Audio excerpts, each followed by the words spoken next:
The last stop under a burning sky. The stagecoach door swung open and Eleanor Hayes stepped into hell. The August sun hammered down on Red Hollow like a blacksmith's anvil, turning the air into something you could choke on. 3 children tumbled out behind her, faces blistered, lips cracked white, eyes glazed with the kind of exhaustion that comes from running too long with nowhere left to run. The driver didn't wait. Didn't ask if she had money, family, or a plan. He just cracked the whip and rolled on, leaving 4 bodies swaying in the dust like mirages about to disappear. Eleanor had one name in her pocket and one chance left. Caleb Granger, the rancher who turned every desperate woman away. She was about to become the exception, or die trying. If you want to see how a mother's desperation collides with a man's grief under the unforgiving Wyoming sun, stay until the end. Hit that like button and comment what city you're watching from. I want to see how far Eleanor's story can travel. The heat wasn't just weather. It was punishment. Eleanor Hayes felt it press against her skin like hot iron, felt it suck the moisture from her mouth until her tongue stuck to the roof. She swayed on her feet, one hand gripping the shoulder of her eldest daughter, Lily, who was 12 and trying hard not to cry. Behind them, 9-year-old Thomas leaned against a hitching post, his breathing shallow and fast.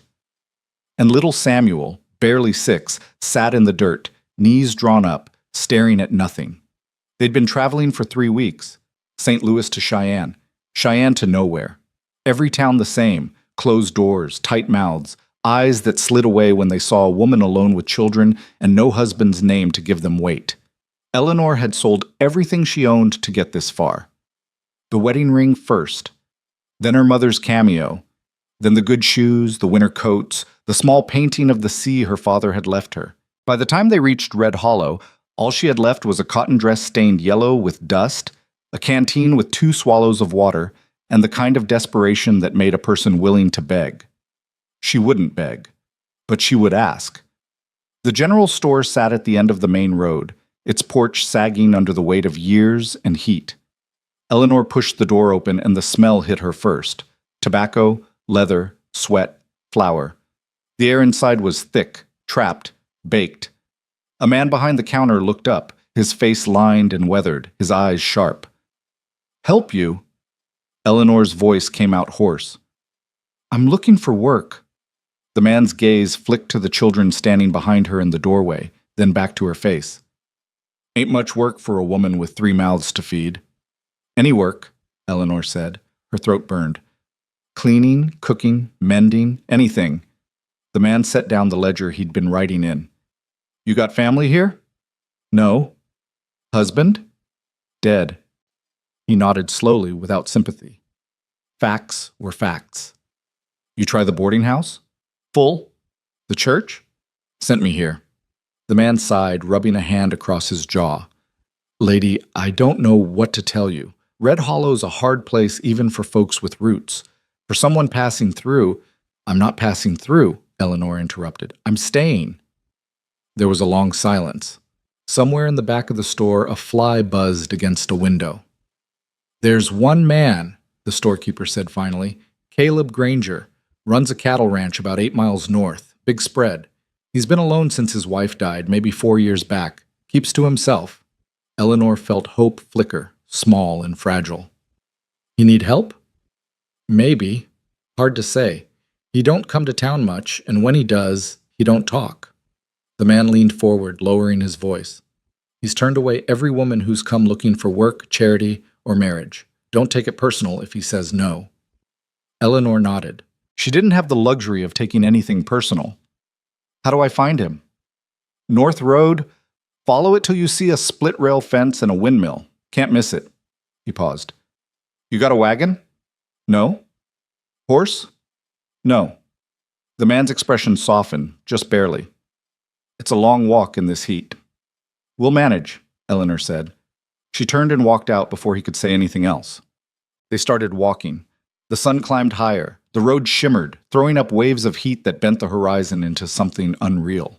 Thomas stumbled twice, and Eleanor caught him each time, her own legs shaking. Lily carried Samuel on her back for the first mile. Then Eleanor took him, his small body limp and hot against her shoulder. No one spoke. There was no breath to spare. When the windmill finally appeared, Eleanor nearly wept. It rose above the plains like a promise, its blades turning slow and lazy in the breeze that didn't reach the ground. Beyond it, she saw a house, low, wide, built from rough timber and stone. A barn, corrals, cattle scattered across the distance, dark shapes against the yellow grass. A man stood near the barn, his back to the road. He was tall, broad-shouldered, dressed in faded work clothes and a hat pulled low. He moved with the kind of economy that came from years of hard labor, lifting a saddle onto a fence rail without wasted motion. Eleanor set Samuel down and smoothed her dress, a useless gesture. She was covered in dust, her hair falling loose, her face burned raw. But she walked forward anyway, across the yard, past the well, into the shade of the barn where the man worked. "Mr. Granger?" He turned. The first thing she noticed was his eyes, gray, cold, distant. The second was the scar that ran from his temple to his jaw, pale against sun-darkened skin. He looked at her the way a man looks at a stray dog, wary, unsurprised, already preparing to send it away. "Yeah," he said. Eleanor's throat tightened. "My name is Eleanor Hayes. I'm looking for work." He glanced past her at the children standing in the sun. "You come from town?" "Yes." "On foot?" "Yes." He frowned, a deep crease forming between his brows. "That's 8 miles." "I know." He turned back to the saddle, adjusting a stirrup. "I don't hire women." Eleanor had expected this. She kept her voice steady. "I'm not asking for charity, Mr. Granger. I can work. I can cook, clean, mend, tend a garden. I can do laundry, churn butter, keep house. I don't need much, just enough to feed my children and a place to sleep." "No." The word was flat, final. Eleanor felt the last bit of hope crack. "Please." "No." She opened her mouth to argue, to beg, to say something that would change his mind, but then Samuel made a sound, a soft whimper, and she turned just in time to see him collapse. Lily screamed. Eleanor ran. Samuel lay crumpled in the dirt, his eyes rolled back, his lips blue white. Eleanor dropped to her knees, pulling him into her lap, her hands shaking as she pressed her fingers to his throat. His pulse fluttered, weak and fast. "Samuel!" She patted his cheek, his chest. "Samuel, wake up!" Footsteps. Caleb knelt beside her, his face hard and focused. "How long's he been without water?" Eleanor's voice broke. "We shared a canteen this morning. It's gone." Caleb didn't answer. He scooped Samuel up and carried him to the well, lowering the bucket with one hand and hauling it up full. He soaked a rag and pressed it to the boy's face, his neck, his wrists. Then he tipped the boy's head back and let water trickle into his mouth. Samuel coughed, sputtered, and his eyes opened. Eleanor sobbed. Caleb handed her the rag. "Keep him cool. Get him in the shade." He walked to the house and came back with a tin cup and a jug. He poured water and handed it to Thomas, then Lily, then Eleanor. "Drink slow." Eleanor obeyed, the water so cold it hurt. She watched Caleb's face, searching for softness, for pity, for anything she could use. But there was nothing, just that same hard, distant look. "Mr. Granger, you can stay," he said abruptly. Eleanor blinked. "What?" "You can stay. Work the house, cook, clean. I'll pay you room and board, nothing more. If you steal, you're gone. If you cause trouble, you're gone. If you can't keep up, you're gone." He looked at her directly, and his eyes were stone. "Understood?" Eleanor nodded, not trusting her voice. "There's a cabin out back," Caleb continued. "Used to be for hired hands. It's not much, but it's got a roof and a stove. You'll take your meals in the main house. Work starts at dawn." "Thank you," Eleanor whispered. Caleb turned away. "Don't thank me yet." The cabin was small, dim, and stifling. One room with a narrow bed, a pot-belly stove, a table, and 2 chairs. The windows were covered in dust, the floor littered with mouse droppings. But it had 4 walls and a door that closed, and that was more than Eleanor had hoped for. She set Samuel on the bed and opened the windows, letting in the hot breeze. Lily found a broom in the corner and started sweeping without being asked. Thomas sat on the floor, still drinking water, his face pale. Eleanor stood in the doorway and looked out at the ranch, the house, the barn. the endless stretch of land beyond. The sky was so big it made her dizzy, and the silence was so deep she could hear her own heartbeat. She thought of the stagecoach pulling away, leaving them stranded. She thought of every closed door, every turn back, every cold refusal. And she thought of Caleb Granger's eyes, gray and distant and hard, but still, somehow, not cruel. "We'll make this work," she said softly. Lily looked up from sweeping. "Mama?" Eleanor turned. "We'll make this work." Dinner was wordless. Eleanor cooked the first meal in Caleb's kitchen while he sat at the table, silent and watchful. She'd found flour, salt pork, and potatoes in the pantry, and she made something simple: fried potatoes, biscuits, gravy, the kind of food that filled you up without pretending to be more than it was. She set a plate in front of him and waited. Caleb picked up his fork, took a bite, and nodded once. "It's fine." That was all. Eleanor served the children in the cabin, and they ate like they'd been starving, because they had been. She watched them, her heart aching, and promised herself she would never let them go hungry again. After the dishes were done, she walked back to the main house to ask Caleb what he needed from her in the morning. She found him on the porch, sitting in a rocking chair, smoking a cigarette and staring out at the darkening plains. "Mr. Granger." He glanced at her. "Yeah." "What time do you want breakfast?" 5. Eleanor nodded. "Anything else?" He was quiet for a moment, smoke curling from his lips. "The house hasn't been kept in a long time. You'll see that tomorrow. Do what you can." "I will." She turned to leave, but his voice stopped her. "Mrs. Hayes." She looked back. Caleb met her eyes, and for the first time she saw something other than coldness. Not warmth exactly, but not indifference either. "Your boy," he said quietly. "Keep him out of the sun till he's stronger." Eleanor's throat tightened. "I will. Thank you." He nodded and turned back to the horizon. Eleanor walked back to the cabin, the night air finally cool against her skin. Inside, the children were already asleep, tangled together on the narrow bed. She sat in one of the chairs and let herself cry, quietly, so they wouldn't hear. She cried for everything she'd lost, for everything she'd survived, for the terror of watching Samuel collapse and the relief of seeing him wake. And she cried because, for the first time in months, they had a roof, a bed, food, water. It wasn't safety, not yet, but it was a chance. Morning came before Eleanor was ready. She woke in the chair, stiff and aching, the cabin still dark. Outside, the sky was just beginning to lighten, the stars fading into pale gray. She stood, stretched, and quietly slipped out the door. The main house was already awake. Light glowed in the kitchen window, and she could see Caleb moving inside, building up the fire in the stove. Eleanor stepped inside, and he looked up. "Morning," he said. "Morning." She rolled up her sleeves and got to work. The kitchen was a disaster. Dishes piled in the basin, the floor sticky with spilled coffee and grease, the stove caked with soot. Eleanor started with the dishes, pumping water from the sink and scrubbing each plate until it gleamed. Caleb made coffee, poured 2 cups, and set one beside her without a word. She glanced at him. "Thank you." He grunted and walked out. By the time the sun rose, Eleanor had cleaned the kitchen, swept the floor, and made breakfast: eggs, bacon, fresh biscuits. She set the table and called Caleb in from the barn. He sat, ate, and didn't speak. Eleanor sat across from him, sipping her coffee, watching him. He had the look of a man who'd forgotten how to live with other people. Every movement was deliberate, contained, separate. She wondered what had happened to his wife. She wondered if he'd loved her. "There's more work than just the kitchen," Caleb said suddenly. Eleanor set down her cup. "Tell me." He stood and led her through the house. It was worse than she'd expected. Dust covered everything: tables, chairs, shelves. The windows were filthy, the floors tracked with mud and manure. Clothes were piled in corners, and the smell of stale air and loneliness hung heavy in every room.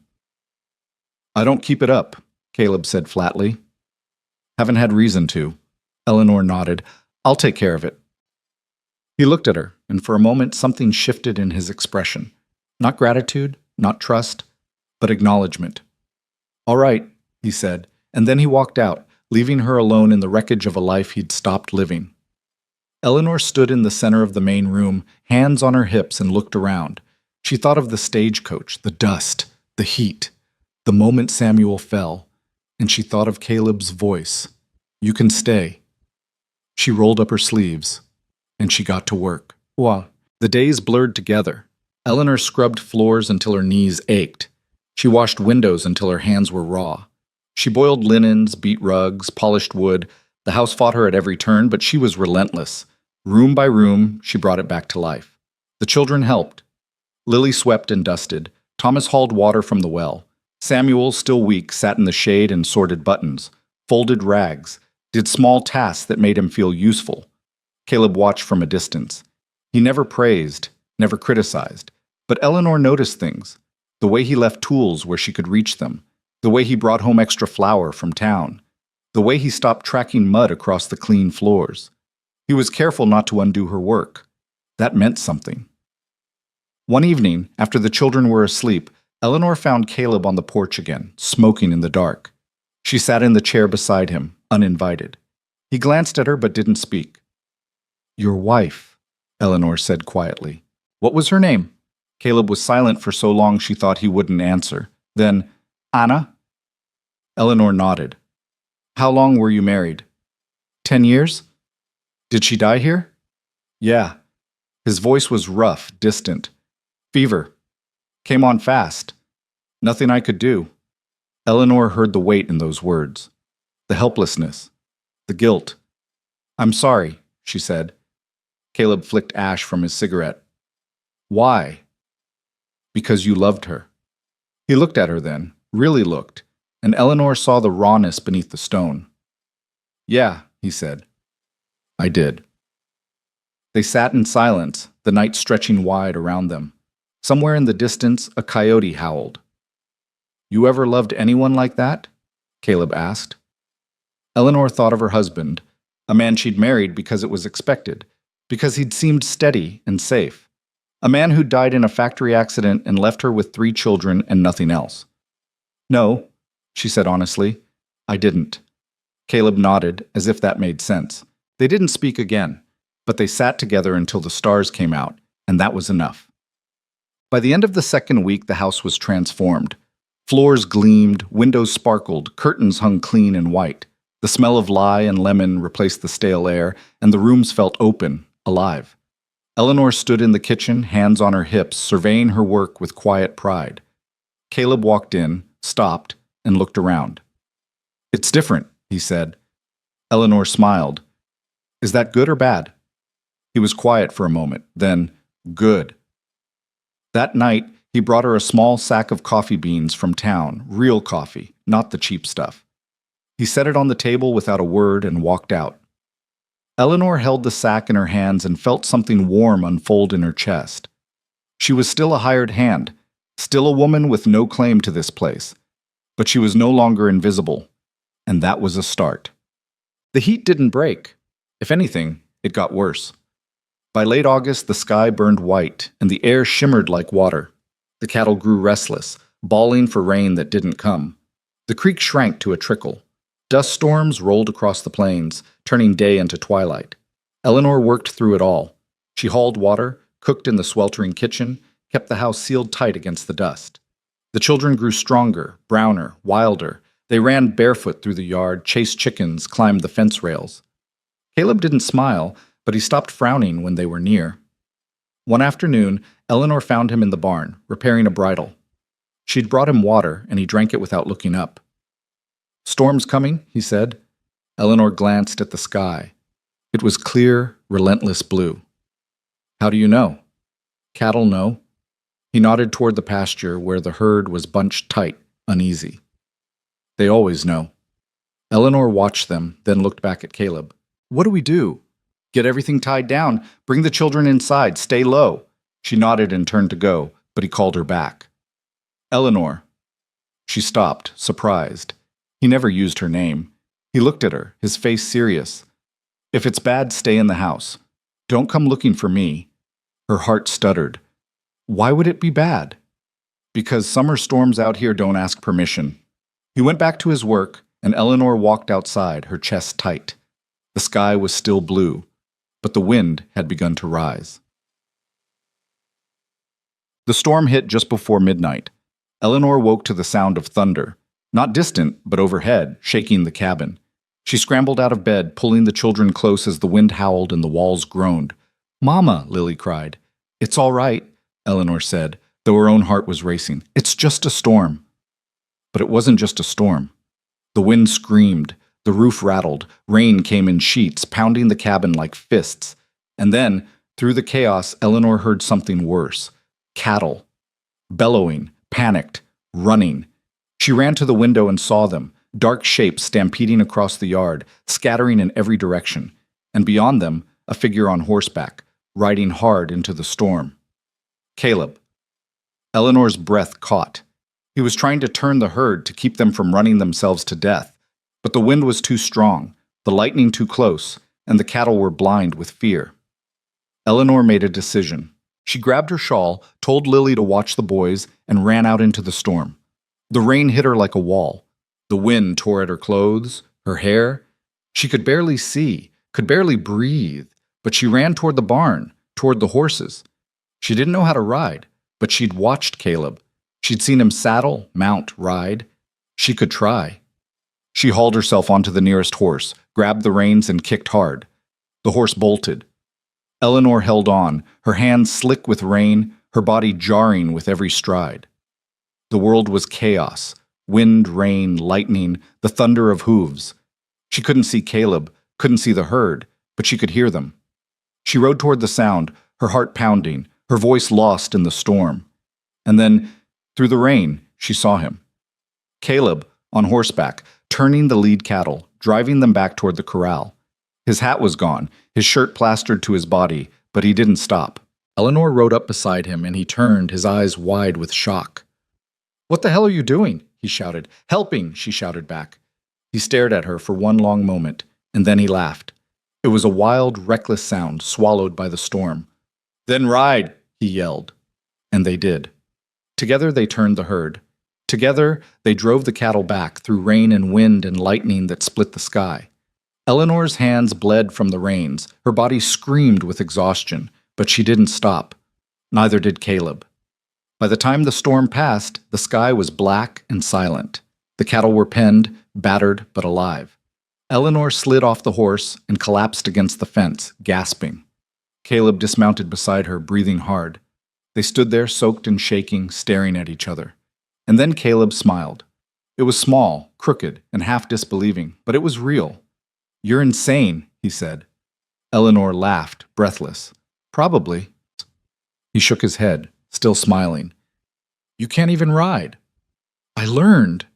He looked at her, really looked, and something shifted in his eyes. Something warm, something human. "Yeah," he said softly. "You did." They walked back to the house together, silent and exhausted, the storm rolling away into the east. And when Eleanor looked up at the sky, she saw the stars coming out. For the first time since she'd arrived, the air felt cool. The drought hadn't broken. But something else had. The morning after the storm, Eleanor woke to silence. Not the oppressive quiet of fear or emptiness, but something gentler, the kind of stillness that came after survival. She lay in the narrow bed with her children curled around her, listening to the birds returning to the eaves, the soft lowing of cattle in the distance, the creak of the windmill turning in a breeze that finally didn't burn. Her body ached everywhere. Her hands were wrapped in strips of cloth where the rains had torn her palms open. Her shoulders throbbed, her thighs screamed from gripping the horse, and when she tried to stand, her legs nearly gave out. But she stood anyway. Outside, the world looked scrubbed clean. The dust had settled, the air smelled of rain and wet grass, and the sky stretched pale blue and endless. Eleanor walked slowly across the yard, her bare feet sinking into mud, and found Caleb already at work near the barn, inspecting the fence rails the wind had torn loose. He looked up when she approached, his eyes moving over her bandaged hands, her limping gait, the way she held herself like someone who'd been thrown from a horse and climbed right back on. "You should be resting," he said. Eleanor shook her head. "So should you." He almost smiled. Almost. Instead, he turned back to the fence and pulled a bent nail free with his bare hands. Cattle made it through. Lost 2 calves to the stampede, but the rest are fine. That's good. Yeah. He tossed the nail into a bucket. Thanks to you. Eleanor felt warmth rise in her chest. I didn't know what I was doing. You did it anyway. Caleb straightened, wiping his hands on his pants, and looked at her directly. That counts for something. They stood there in the morning light, 2 people who'd ridden through a storm together and lived to see the other side. Eleanor wanted to say something about fear or trust, or the way her heart had pounded when she'd seen him alone in the chaos, but the words felt too big, too fragile. So instead she said, I'll make coffee. Caleb nodded. I'll be in soon. She turned and walked back to the house, her hands trembling slightly, though not from pain. Inside the kitchen, she built up the fire and set the coffee to boil, moving slowly through the familiar motions. Lily appeared in the doorway, her hair tangled, her face soft with sleep. Mama, is everything all right? Eleanor pulled her daughter close, pressing a kiss to the top of her head. Everything's fine, sweetheart. Go wake your brothers. We'll have breakfast soon. Lily hesitated. You rode a horse last night. Eleanor looked down at her. I did. Thomas said you could have died. I could have, Eleanor admitted. But I didn't. Lily's eyes were wide, searching. Why did you go out there? Eleanor thought about that, about the moment she'd made the choice, the way her body had moved before her mind could argue. Because Mr. Granger needed help, and because sometimes you do the thing that scares you most when someone you care about is in danger. Do you care about him?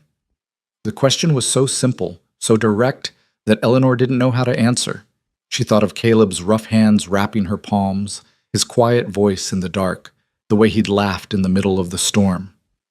I think I'm starting to, she said softly. Lily nodded, as if that made perfect sense, and went to wake her brothers. Eleanor stood alone in the kitchen, her heart full of something she couldn't quite name. When Caleb came in for breakfast, the children were already at the table, eating biscuits and gravy with the single-minded focus of the young and hungry. He sat down without a word, and Eleanor set a plate in front of him. Eggs, bacon, potatoes fried crisp. He picked up his fork, paused, and looked at her. You didn't have to cook, not with your hands like that. I wanted to. He held her gaze for a moment, then nodded and began to eat. Thomas, emboldened by a full stomach and the bright morning, leaned forward. Mr. Granger, can I help you fix the fence? Caleb glanced at the boy, his expression unreadable. You know how to use a hammer? I can learn. Something shifted in Caleb's face, not quite a smile, but close. All right, after breakfast. Thomas beamed, and Samuel, not wanting to be left out, piped up. Can I help too? You can hand me nails, Caleb said, but you stay out of the way. I will! Eleanor watched them, her throat tight. Caleb had been alone for so long, locked away in grief and silence. But here he was, letting her children into his world, one small step at a time. After the meal, the boys followed Caleb outside, chattering like magpies. Lily stayed behind to help with the dishes, and Eleanor worked beside her daughter in companionable quiet. He's not so scary, Lily said after a while. Eleanor smiled. No, he's not. Do you think we'll stay here? The question hung in the air, delicate and dangerous. Eleanor dried her hands carefully, choosing her words. I don't know, sweetheart, but for now, we have a home. That's more than we had a month ago. Lily nodded, satisfied, and went outside to sit in the sun with a book she'd found in the cabin, a battered copy of fairy tales with half the pages missing. Eleanor finished the dishes and moved through the house, tidying, sweeping, checking the windows for damage from the storm. Everything was intact. The house had held. She found herself in the room that had once belonged to Caleb's wife. Eleanor had cleaned it weeks ago, but she'd done so quickly, efficiently, without really looking. Now, in the clear morning light, she let herself see. The bed was neatly made, covered in a quilt stitched with blue and white stars.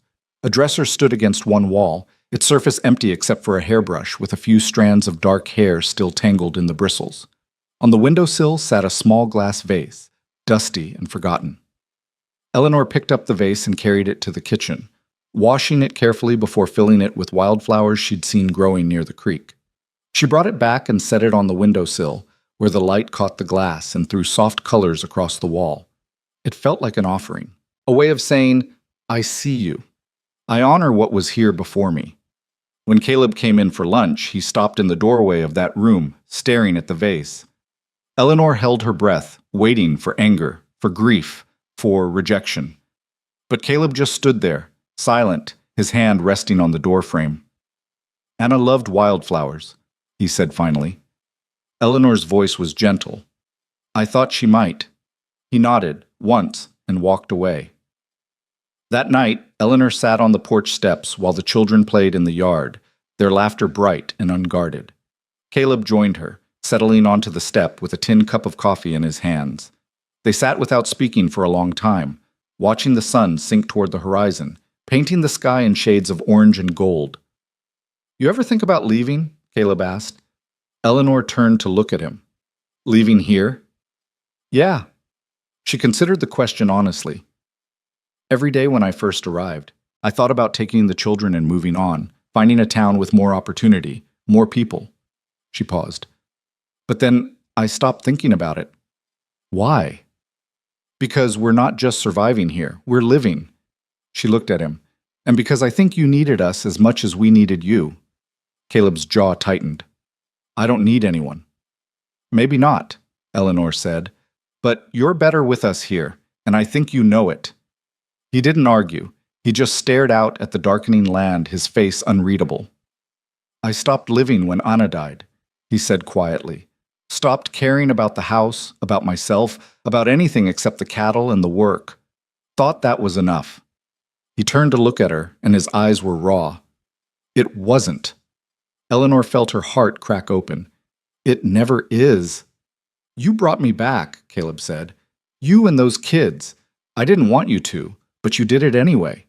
She reached out slowly and placed her hand over his where it rested on his knee. His skin was rough, warm, solid. We brought each other back, she said. Caleb looked down at their joined hands, and for a moment Eleanor thought he might pull away. But he didn't. He turned his palm up and laced his fingers through hers, holding on. They sat like that until the stars came out, two people who'd survived their own storms learning how to be still together. The days that followed settled into a rhythm that felt almost like peace. Eleanor rose before dawn to make breakfast, and Caleb came in from the barn with his quiet presence and rough gratitude. The children grew browner, stronger, wilder. Thomas learned to mend fences and check cattle. Lily helped Eleanor in the garden, coaxing vegetables from the dry soil.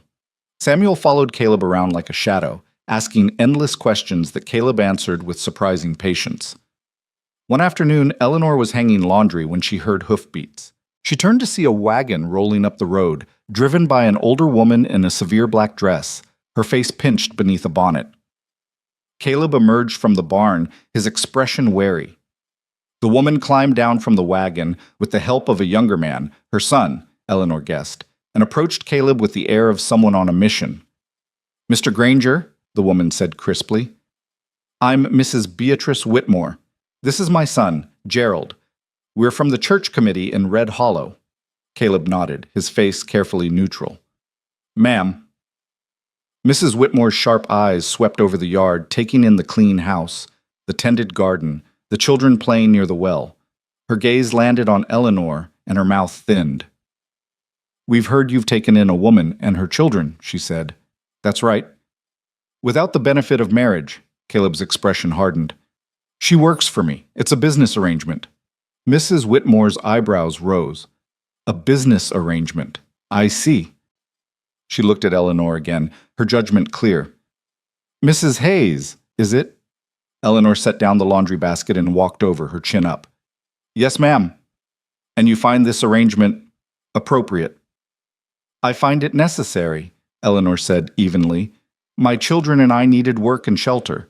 Mr. Granger provided both. I've done nothing improper.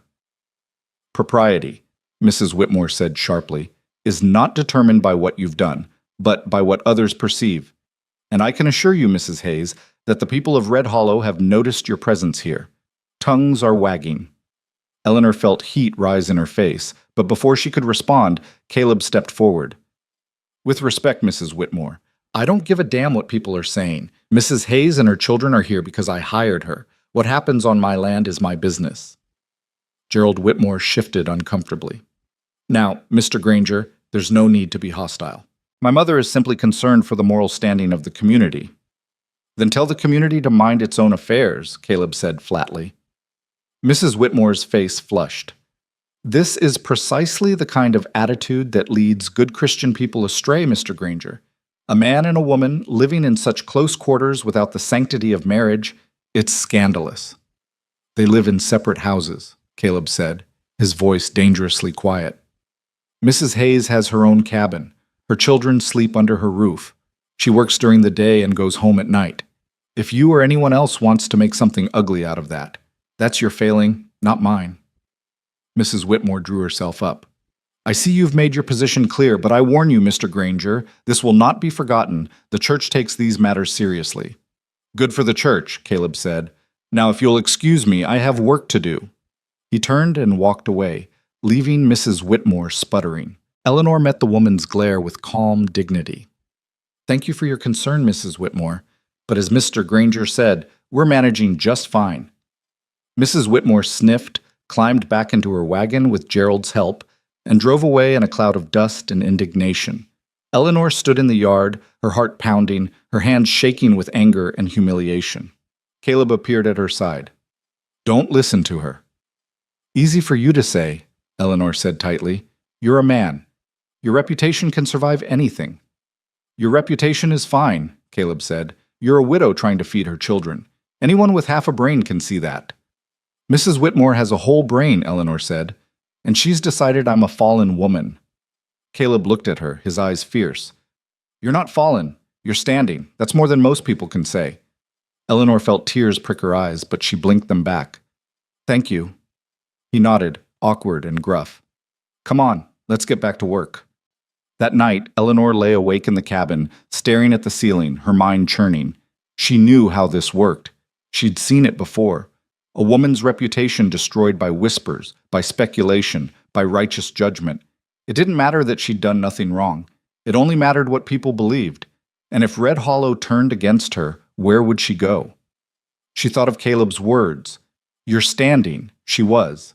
Barely, but standing nonetheless. She wouldn't let Mrs. Whitmore take that away. The next Sunday, Eleanor dressed her children in their cleanest clothes and walked the 8 miles to Red Hollow for church.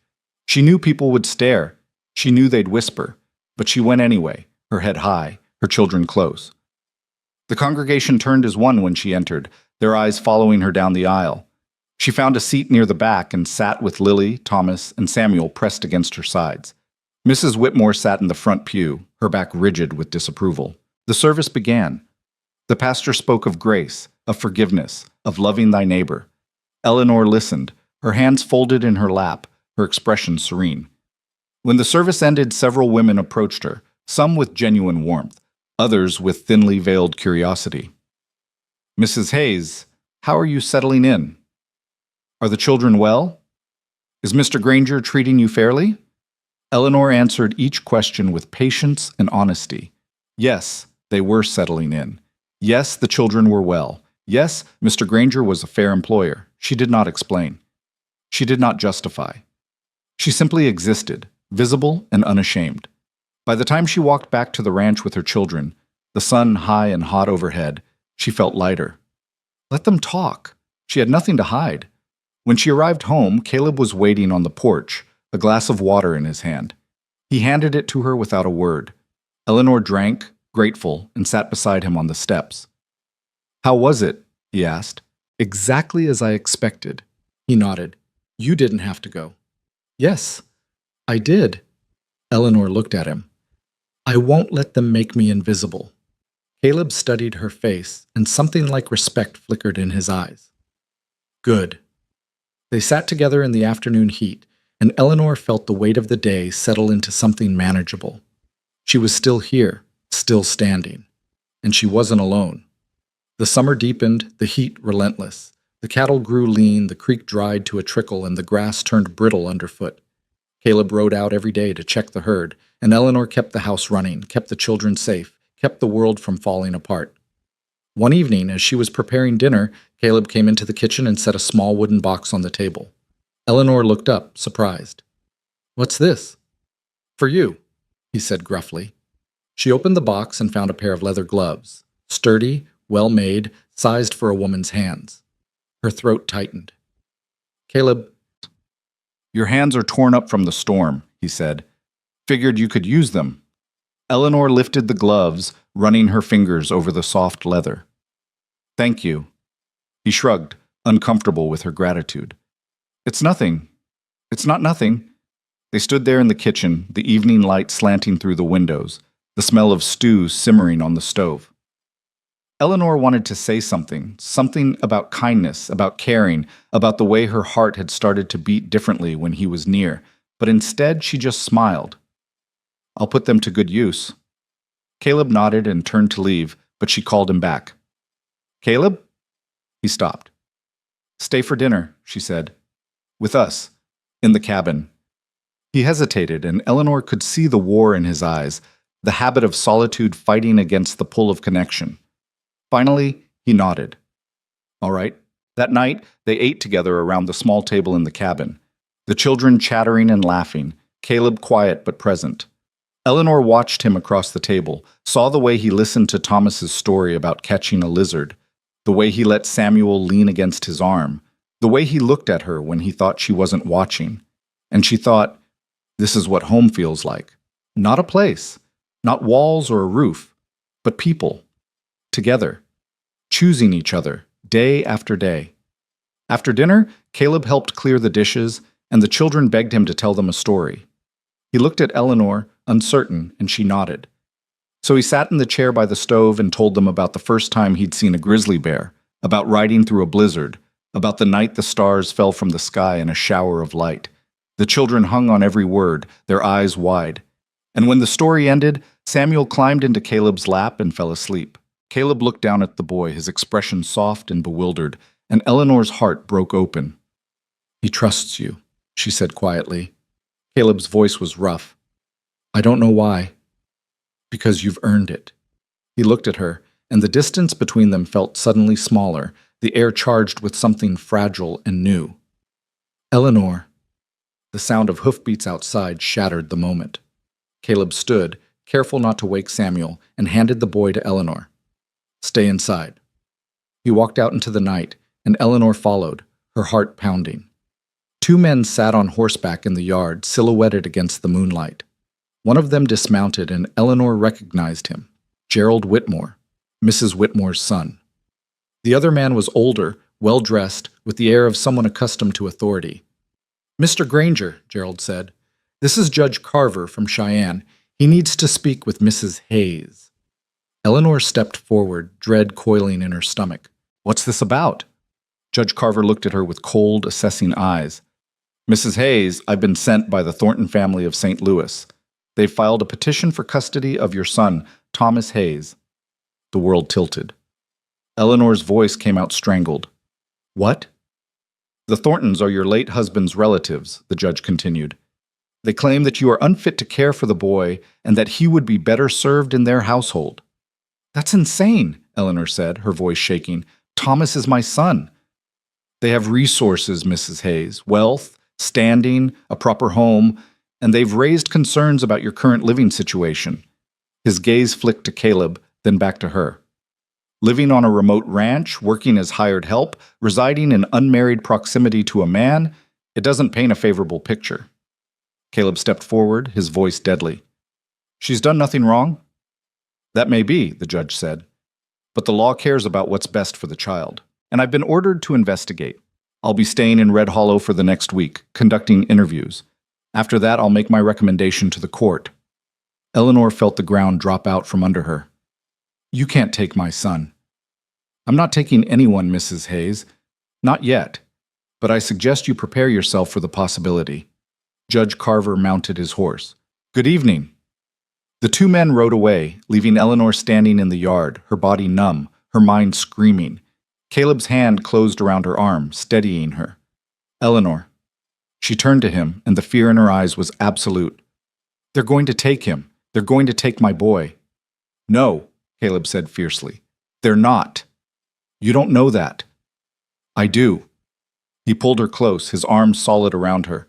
"Because I won't let them." Eleanor buried her face against his chest and let herself break, just for a moment. And Caleb held her, steady and unshakable, while the stars wheeled overhead and the future hung in the balance. Eleanor didn't sleep that night. She lay in the narrow bed with her children wrapped around her, listening to their breathing, memorizing the weight of Thomas's head on her shoulder, the way his small hand curled against her ribs.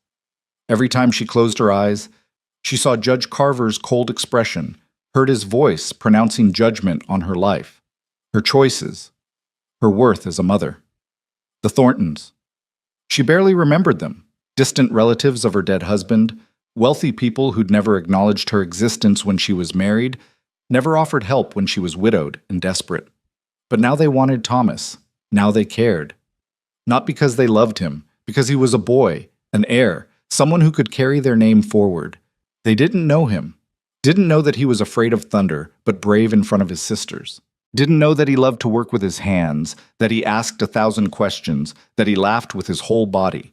Didn't know that he'd learned to be a man by watching Caleb Granger mend fences and gentle horses and speak kindly to a 6-year-old boy who handed him bent nails. They wanted to take him into a mansion and turn him into something he wasn't.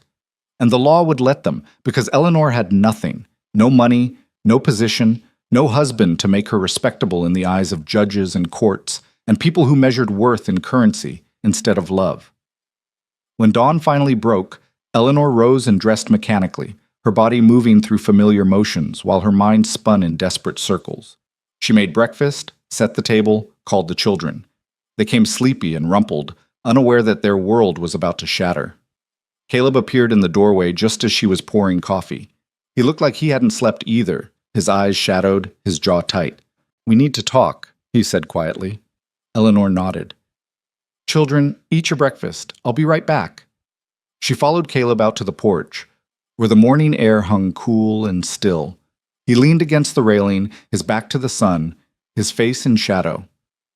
"I've been thinking," he said, "about what the judge said, about why they're coming after you." "Because I'm poor," Eleanor said bitterly. "Because I have nothing to offer Thomas except love, and apparently that doesn't count. It's more than that." Caleb turned to face her. "It's because you're alone. A woman on her own, working for wages, living on someone else's land. In their eyes, that makes you vulnerable, unfit. So what am I supposed to do?" Eleanor's voice cracked. "Become wealthy overnight? Marry someone for appearance's sake?" Caleb was quiet for a long moment, his eyes searching her face. "Yes," he said finally. Eleanor stared at him. "What?" "Marry me." The words hung in the air between them, stark and impossible. Eleanor's heart stumbled. "Caleb, you can't be serious." "I am." He straightened, his expression fierce. "Think about it, Eleanor. If you're married, if you have a stable home, a husband with land and income, the judge has no grounds to take Thomas. The Thorntons can't argue you're unfit if you're a rancher's wife." "That's not a reason to get married," Eleanor whispered. "It's a damn good reason if it keeps your son safe." She looked at him, this man who'd been a stranger 2 months ago, who'd opened his door when no one else would, who'd held her in the dark and promised the world wouldn't take what mattered most. "You don't love me," she said. Caleb flinched. "I care about you. About the children. That's more than most marriages start with." "But it's not love." "No." He met her eyes, unflinching. "It's not. But it's real. And it's enough to stand up in court and tell that judge, you have a home, a husband, a future. It's enough to make them back down." Eleanor felt tears burn behind her eyes. "And what happens after? When the danger passes? Do we just pretend?" "We figure it out." Caleb's voice softened. "Eleanor, I'm not asking you to love me. I'm asking you to let me help you fight." She turned away, gripping the porch railing, her mind reeling. It was insane.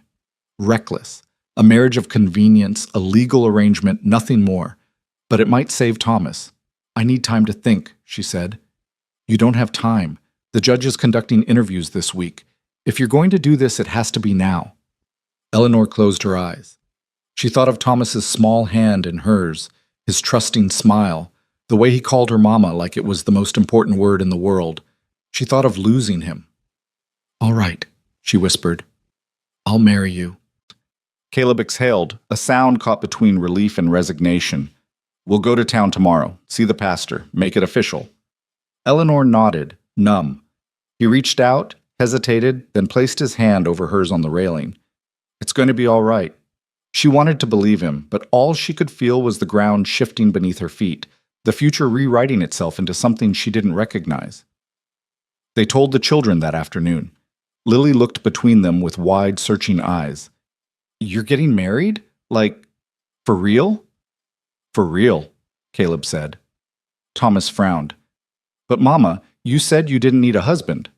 Eleanor knelt in front of him, taking his hands. I don't need one, sweetheart. But sometimes grown-ups make choices to protect the people they love. This is one of those choices.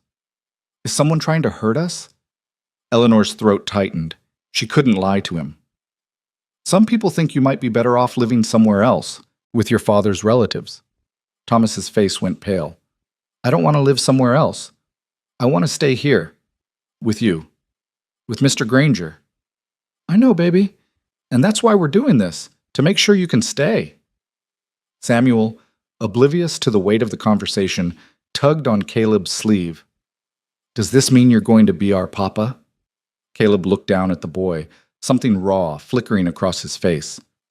I suppose it does. Samuel beamed. Good. I like you. Lily studied Caleb with the unsettling perception of a 12-year-old. Do you love our mama? The question landed like a stone in still water. Caleb met Lily's eyes, and Eleanor saw him choose honesty over comfort. I respect her. I care about her, and about all of you. That's the truth. But you don't love her. Lily, Eleanor said gently, that's enough. It's all right. Caleb crouched down to Lily's level. You're smart to ask, and you deserve a real answer. No, I don't love your mother the way people talk about in stories, but I'll protect her. I'll stand by her, and I'll do everything I can to keep this family together. That's a promise. Lily considered this, then nodded slowly. Okay. Eleanor felt something break and mend inside her chest at the same time. That night, after the children were asleep, Eleanor sat alone in the cabin and let herself cry. Not from fear this time, but from the sheer strangeness of it all. She was going to marry a man she barely knew, bind her life to his, stand before witnesses, and make vows that felt both desperately necessary and utterly surreal. She thought of her first marriage, entered into with hope and naivety, ended by an accident in a factory that left her with 3 children and nothing else. This second marriage would be different. No illusions, no romantic promises, just survival, dressed up in legal language. But maybe, she thought, that was more honest than most marriages ever managed to be. The next morning, they rode to Red Hollow in Caleb's wagon, the children squeezed between them on the bench seat. The town was quiet, the heat already pressing down like a hand. Caleb pulled up in front of the small white church, and Eleanor climbed down, her legs unsteady. The pastor was a thin man in his 50s, kind-faced and soft-spoken. He looked surprised when Caleb explained what they wanted. Marriage, he repeated. Today? Today, Caleb confirmed. The pastor glanced at Eleanor, concern in his eyes. Mrs. Hayes, are you certain about this? Eleanor lifted her chin. I am. It's rather sudden. We've been living on the same property for 2 months, Caleb said. We know each other well enough. The pastor hesitated, clearly torn between pastoral duty and personal doubt. I'll need witnesses. We'll find them, Caleb said. They did. The storekeeper and his wife, drawn by curiosity and the promise of gossip. The small group assembled in the church's dim interior, sunlight filtering through dusty windows. Eleanor stood beside Caleb in her plain cotton dress, her hair pinned back, her hands trembling. The children sat in the front pew, solemn and watchful. The pastor opened his worn prayer book and began to read. Eleanor barely heard the words. She was too aware of Caleb standing beside her, solid and quiet, his presence both reassuring and terrifying. When the pastor asked if she took this man as her husband, she forced her voice steady. I do. Caleb's voice was low and certain when his turn came. I do. Then by the authority vested in me, I pronounce you husband and wife. There was no kiss, no celebration, just the scratch of a pen as they signed the marriage certificate, the storekeeper and his wife adding their names as witnesses. When it was done, Eleanor looked down at her hand and saw the thin gold band Caleb had slipped onto her finger. Simple, unadorned, but undeniably real. She was married. The storekeeper's wife, Mrs. Jensen, approached with a tight smile. "Congratulations, Mrs. Granger." The name felt foreign, borrowed, but Eleanor nodded. "Thank you. I'm sure you'll be very happy," Mrs. Jensen continued, though her tone suggested she believed no such thing. Caleb took Eleanor's elbow. "We should go." They walked out into the brutal sunlight, and Eleanor felt the weight of every eye in Red Hollow following them. By nightfall, everyone would know. By morning, the gossip would reach Judge Carver. That was the point. They drove back to the ranch in silence, the children unusually quiet. When they arrived, Caleb helped Eleanor down from the wagon, and she stood in the yard looking at the house that was now, legally, her home. "I'll move your things into the main house," Caleb said. "You and the children. It'll look better if we're under one roof." Eleanor nodded. She'd expected this. A marriage had to look like a marriage. "Where will I sleep?" Caleb's jaw tightened. "Anna's room. It's the biggest, and it's got space for the children. And you? My room, same as always." He met her eyes. "This is a legal arrangement, Eleanor. Nothing more. I'm not expecting anything else." Relief and something uncomfortably close to disappointment twisted in her chest. "All right." They spent the afternoon moving Eleanor's few possessions into the house: clothes, books, the children's toys. Lily and Thomas explored their new space with cautious excitement, while Samuel raced from room to room, delighted by the sudden expansion of his world. Eleanor stood in Anna's room, her room now, and looked around. The quilt with blue stars, the dresser, the vase of wildflowers still sitting on the windowsill.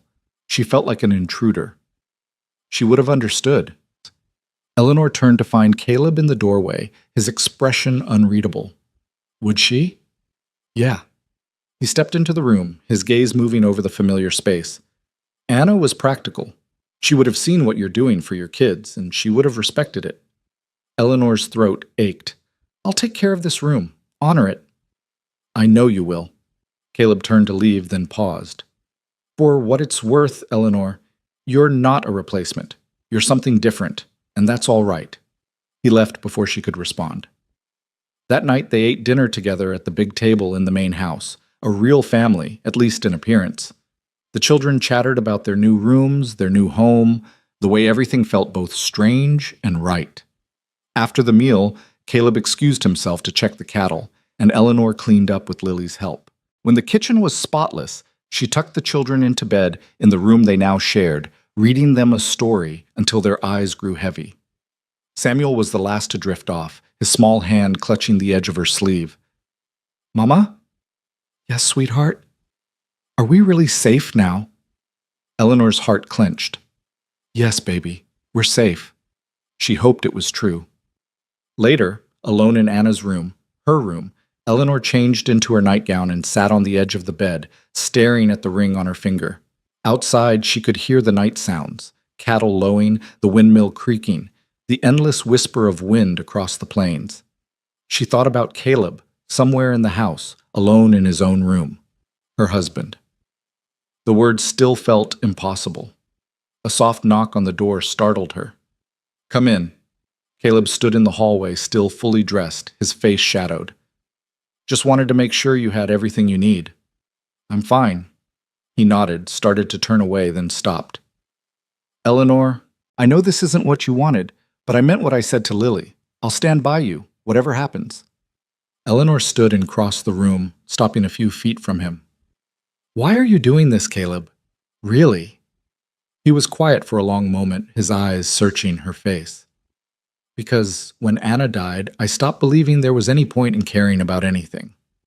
And then you showed up, half dead from the heat, with 3 kids and more courage than sense, and you woke something up. I don't know what to call it, but I'm not ready to let it go." Eleanor felt tears prick her eyes. "I don't know what to call it either." "Then we'll figure it out together." He reached out slowly and touched her cheek, just a brief, careful brush of his fingers. Then he stepped back, turned, and disappeared down the hall. Eleanor stood alone in the doorway, her heart racing, her skin still warm where he'd touched her. This wasn't love. Not yet. But it was something. And maybe, she thought, that was enough to build on. The next 3 days passed in a strange blur of normalcy and tension. Eleanor ran the household, cooked meals, tended the garden. Caleb worked the ranch, his presence steady and constant. The children adjusted to their new rooms, their new routines, the subtle shift from hired help to family. On the 4th day, Judge Carver returned. Eleanor saw him coming from the kitchen window, his horse kicking up dust on the long road, his posture rigid and formal. Her stomach dropped. "Caleb!" she called. He appeared from the barn, wiping his hands on a rag, his eyes narrowing when he saw the approaching rider. "Stay calm," he said quietly as he joined her on the porch. "We're married. Legally. He can't take Thomas." Eleanor nodded, her mouth dry. Judge Carver dismounted and approached, his expression unreadable. "Mr. Granger, Mrs. Granger." The name still jarred Eleanor, but she held her ground. "Judge, I've completed my investigation," he said. "I've spoken to townspeople, church members, and reviewed your recent marriage certificate." Eleanor's heart pounded. "And?" "The Thorntons are unhappy with this development," Judge Carver continued. "They've argued that the marriage is a sham, entered into solely to prevent their custody claim." Caleb stepped forward, his voice hard. "The Thorntons can argue whatever they want. Eleanor is my wife. This is her home. Those children are under my protection." Judge Carver studied him for a long moment. "I've seen many marriages in my time, Mr. Granger. Some born of love, some of convenience, some of desperation. But I've also seen the way children thrive in stable homes, and the way they wither when they're torn from the people who love them." He turned to Eleanor. "Your son Thomas. I spoke with him yesterday." Eleanor's breath caught. "You did?" "I asked him where he wanted to live. Do you know what he said?" She shook her head, unable to speak. "He said here, with my mama and Mr. Granger and my brother and sister, because this is home." Judge Carver's expression softened, just barely. "Children know the truth, Mrs. Granger. Better than we do, sometimes." Eleanor felt tears spill down her cheeks. "I'll be filing my recommendation with the court that Thomas Hayes remain in his mother's custody," the judge said. "The Thorntons won't like it, but unless they can prove genuine unfitness, which they cannot, the boy stays here." Eleanor's knees nearly gave out. Caleb's hand found her elbow, steadying her. "Thank you," she whispered. Judge Carver nodded. "You've built something here, Mrs. Granger. Don't let anyone tell you it's not enough." He mounted his horse. "Good day." He rode away, leaving Eleanor and Caleb standing on the porch, the morning sun warming their faces. For a long moment, neither of them spoke. Then Eleanor turned and buried her face against Caleb's chest, and he wrapped his arms around her, holding her while she shook with relief and exhaustion and something that felt dangerously close to hope. "He's safe," she choked out. "Thomas is safe." "I told you," Caleb said quietly. "I wouldn't let them take him." Eleanor pulled back, looking up at him through tears. "You kept your promise." "Yeah." His eyes were soft, open in a way she'd never seen. "I did." She reached up slowly and touched his face, the scar, the rough stubble, the lines carved by years of grief and solitude. "Thank you," she whispered. Caleb's hand came up to cover hers, pressing her palm against his cheek. "Eleanor, Mama!" They sprang apart as Thomas came running from the barn, Lily and Samuel close behind. "Did the judge leave? What did he say?" Eleanor knelt down, gathering Thomas into her arms. "You're staying, sweetheart. You're staying with me." Thomas clung to her, his small body trembling. "I told him I wanted to stay. I told him you were the best mama." "You were very brave," Eleanor said, her voice breaking. Lily and Samuel crowded close, and Eleanor held all three of them, her children, her whole world. When she looked up, Caleb was watching them with an expression she couldn't quite read, longing, maybe, or grief for something he'd lost and was only now beginning to remember. "Mr. Granger?" Samuel tugged on his sleeve. "Are you happy we get to stay?" Caleb's throat worked. He crouched down, meeting the boy's eyes. Yeah, son, I'm happy. Samuel hugged him, unself-conscious and trusting, and Caleb's arms came around the small body automatically. Eleanor watched, her heart full to bursting, as the man who'd been so determined to keep the world at arm's length let a 6-year-old boy crack him wide open. That evening, after the children were asleep, Eleanor found Caleb on the porch again, his usual refuge. She sat beside him in the gathering dark, and they listened to the night settling in around them. "What happens now?" Eleanor asked softly. Caleb turned to look at her. "What do you mean?" "We're married. The threat is gone. Do we just go on pretending? Is that what we're doing? Pretending?" Eleanor searched his face. "I don't know. Are we?" Caleb was quiet for a long time. When he spoke, his voice was careful, uncertain. "When I asked you to marry me, I meant what I said.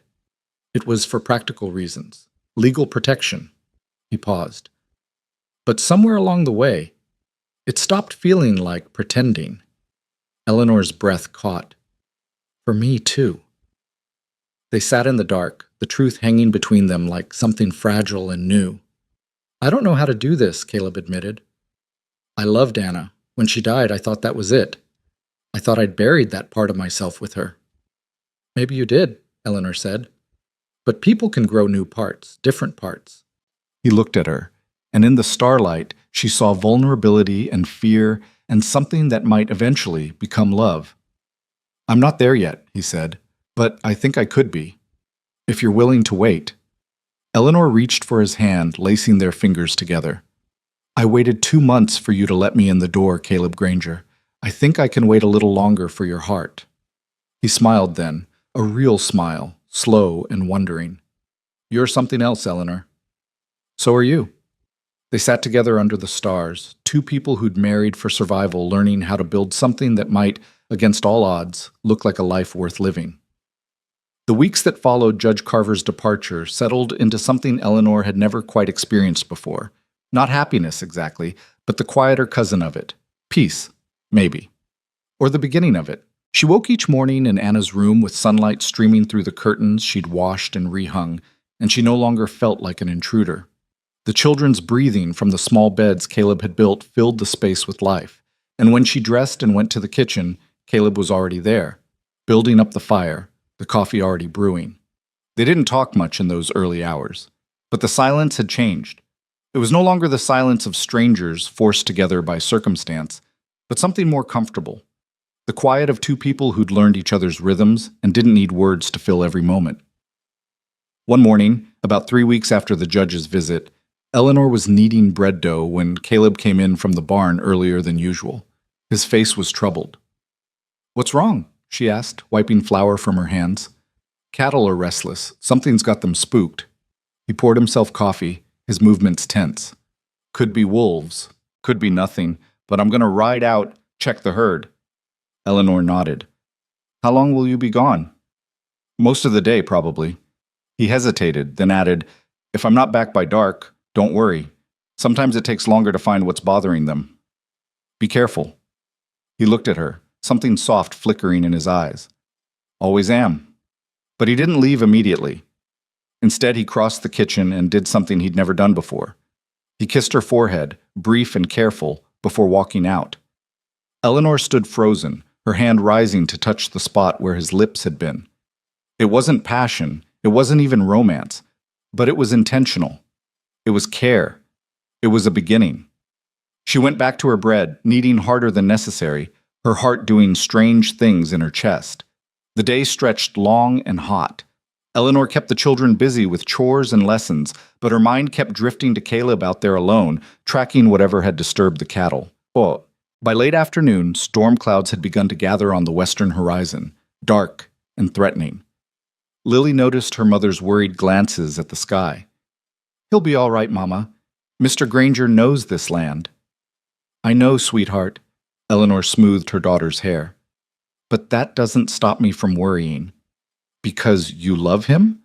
Eleanor's hand stilled. "I care about him very much."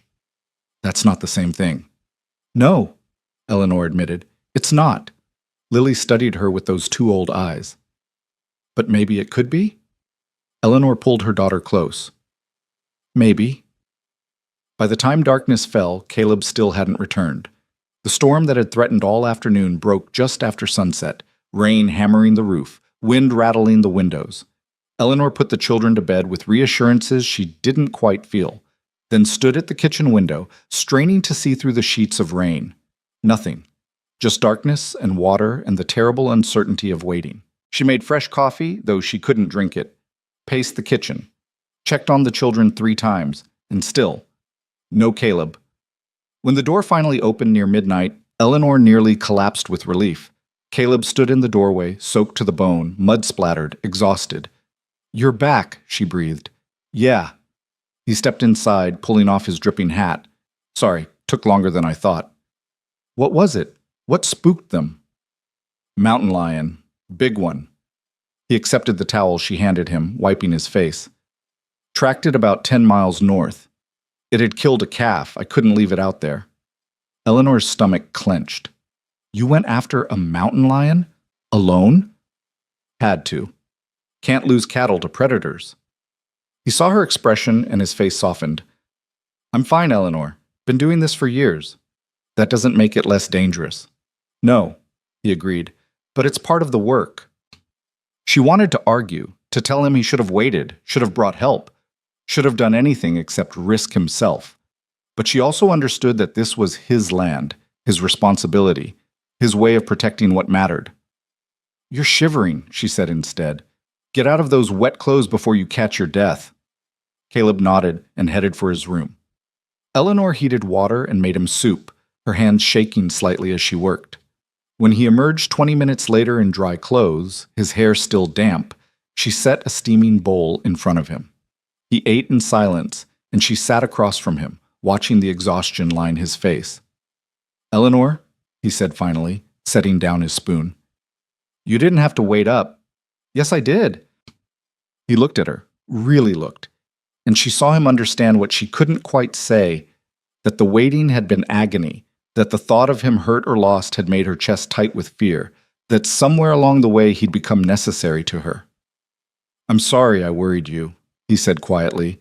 "Just, next time tell me before you go chasing mountain lions into the wilderness." "Yes, ma'am." A small smile tugged at his mouth. They sat together in the lamplight kitchen, the storm easing outside, and Eleanor felt the space between them grow smaller by degrees. "You should sleep," she said eventually. "You're dead on your feet." Caleb stood, then hesitated. "Eleanor, that thing I did this morning, before I left." Her cheeks warmed. "The kiss?" "Yeah." He rubbed the back of his neck, uncomfortable. "I didn't ask permission, I just did it." "I know." "Was that all right?" Eleanor stood and crossed to him, close enough to see the gold flecks in his gray eyes, the way his breath caught when she reached up to touch his face. "It was more than all right," she said softly. Caleb's hand came up to cover hers, and for a long moment they stood like that, teetering on the edge of something neither of them quite knew how to name. Then Caleb stepped back, careful and deliberate. "I should let you sleep too." Eleanor nodded, swallowing disappointment and relief in equal measure. "Good night, Caleb." "Good night." She watched him disappear down the hallway, then stood alone in the kitchen, her heart racing, her skin still warm from his touch.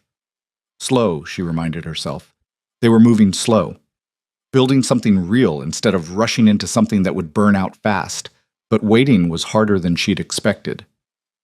The next morning brought unexpected visitors. Eleanor was hanging laundry when she heard the sound of multiple horses approaching.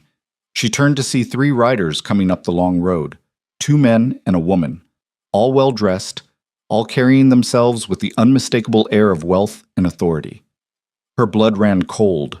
The Thorntons. Caleb emerged from the barn, his face hardening the moment he saw them. He crossed the yard to stand beside Eleanor, his presence solid and protective. The lead rider dismounted, a silver-haired man in his 60s, his face lined and stern. "Mr. Granger, Mrs. Granger." "Mr. Thornton," Caleb said flatly. "What brings you to my property?" "I think you know." Thornton's eyes moved to Eleanor, cold and assessing. "We've come to see the boy." Eleanor's voice came out stronger than she felt. Thomas is my son. The judge ruled in my favor. The judge, Thornton said, made his decision based on incomplete information. We've since discovered certain irregularities about your marriage. Oh, Caleb stepped forward. There are no irregularities. We're legally married. You saw the certificate. The woman writer, Mrs. Thornton, Eleanor assumed, spoke up, her voice sharp as glass. A marriage entered into mere days before the judge's investigation. Anyone can see it was a fraud designed to circumvent our claim. You have no claim, Eleanor said, her hands clenching. Thomas is my son. I've raised him, cared for him, loved him every day of his life. You're strangers to him. We're his family, Thornton said, his blood, and we can provide him with opportunities you never could, education, position, a future befitting a Thornton heir. He has a future here, Caleb said, his voice dangerous. And unless you have new legal standing, you're trespassing on my land. The third writer, a younger man with a lawyer's calculating eyes, spoke for the first time. We filed an appeal with the territorial court. We have evidence that this marriage is fraudulent, that Mrs. Granger has been living in moral impropriety, and that the child would be better served in our care. Eleanor felt the world tilt. You can't do this. The judge already decided. Judges can be wrong, Mrs. Thornton interrupted, and they can be influenced. We have resources, Mrs. Granger, connections, and we will use every advantage to ensure that boy receives the life he deserves. The life he deserves is with his mother, Caleb said, his fists clenched. Thornton's expression didn't change. We'll see what the court says. In the meantime, we'd like to see Thomas. Speak with him. No, Eleanor said immediately. You can't prevent us from seeing our nephew. He's not your nephew in any way that matters, Eleanor shot back. And I won't have you confusing him, manipulating him, trying to turn him against the only home he's ever known. The lawyer stepped forward. Mrs. Granger, I strongly advise you to cooperate. Preventing family contact will not look favorable when we return to court. Eleanor opened her mouth to argue, but Caleb's hand found hers squeezing gently. She looked at him and saw the calculation in his eyes, the strategic thinking. 10 minutes, Caleb said. You can see him, speak with him, but Eleanor and I stay present the entire time. And if he gets upset, you leave. Understood? Thornton nodded stiffly. Acceptable. Eleanor wanted to refuse, to send them away, to protect Thomas from these people who wanted to take him. But she also knew Caleb was right. Denying them access would only fuel their arguments about her unfitness. She went inside and found Thomas in the main room, playing with Samuel. Her heart clenched at how young he looked, how innocent. Thomas, sweetheart, there are some people here to see you. He looked up, curious. Who? Your father's uncle and aunt, the Thorntons. His face went pale. The ones who want to take me away? Eleanor knelt beside him. They can't take you, but they want to talk to you for a few minutes. Mr. Granger and I will be right there. You don't have to say anything you don't want to say, all right? Thomas nodded, his small hand gripping hers tightly. They walked outside together, and Eleanor felt Thomas press closer to her side when he saw the strangers. The Thorntons had dismounted and stood waiting, their expressions carefully neutral. Thomas, Mr. Thornton said, his voice gentling, I'm your Uncle Richard. This is your Aunt Constance. We knew your father when he was young. Thomas said nothing, just stared. Mrs. Thornton stepped forward, her smile not quite reaching her eyes. You look so much like him. You have his eyes. I have my mama's eyes, Thomas said quietly.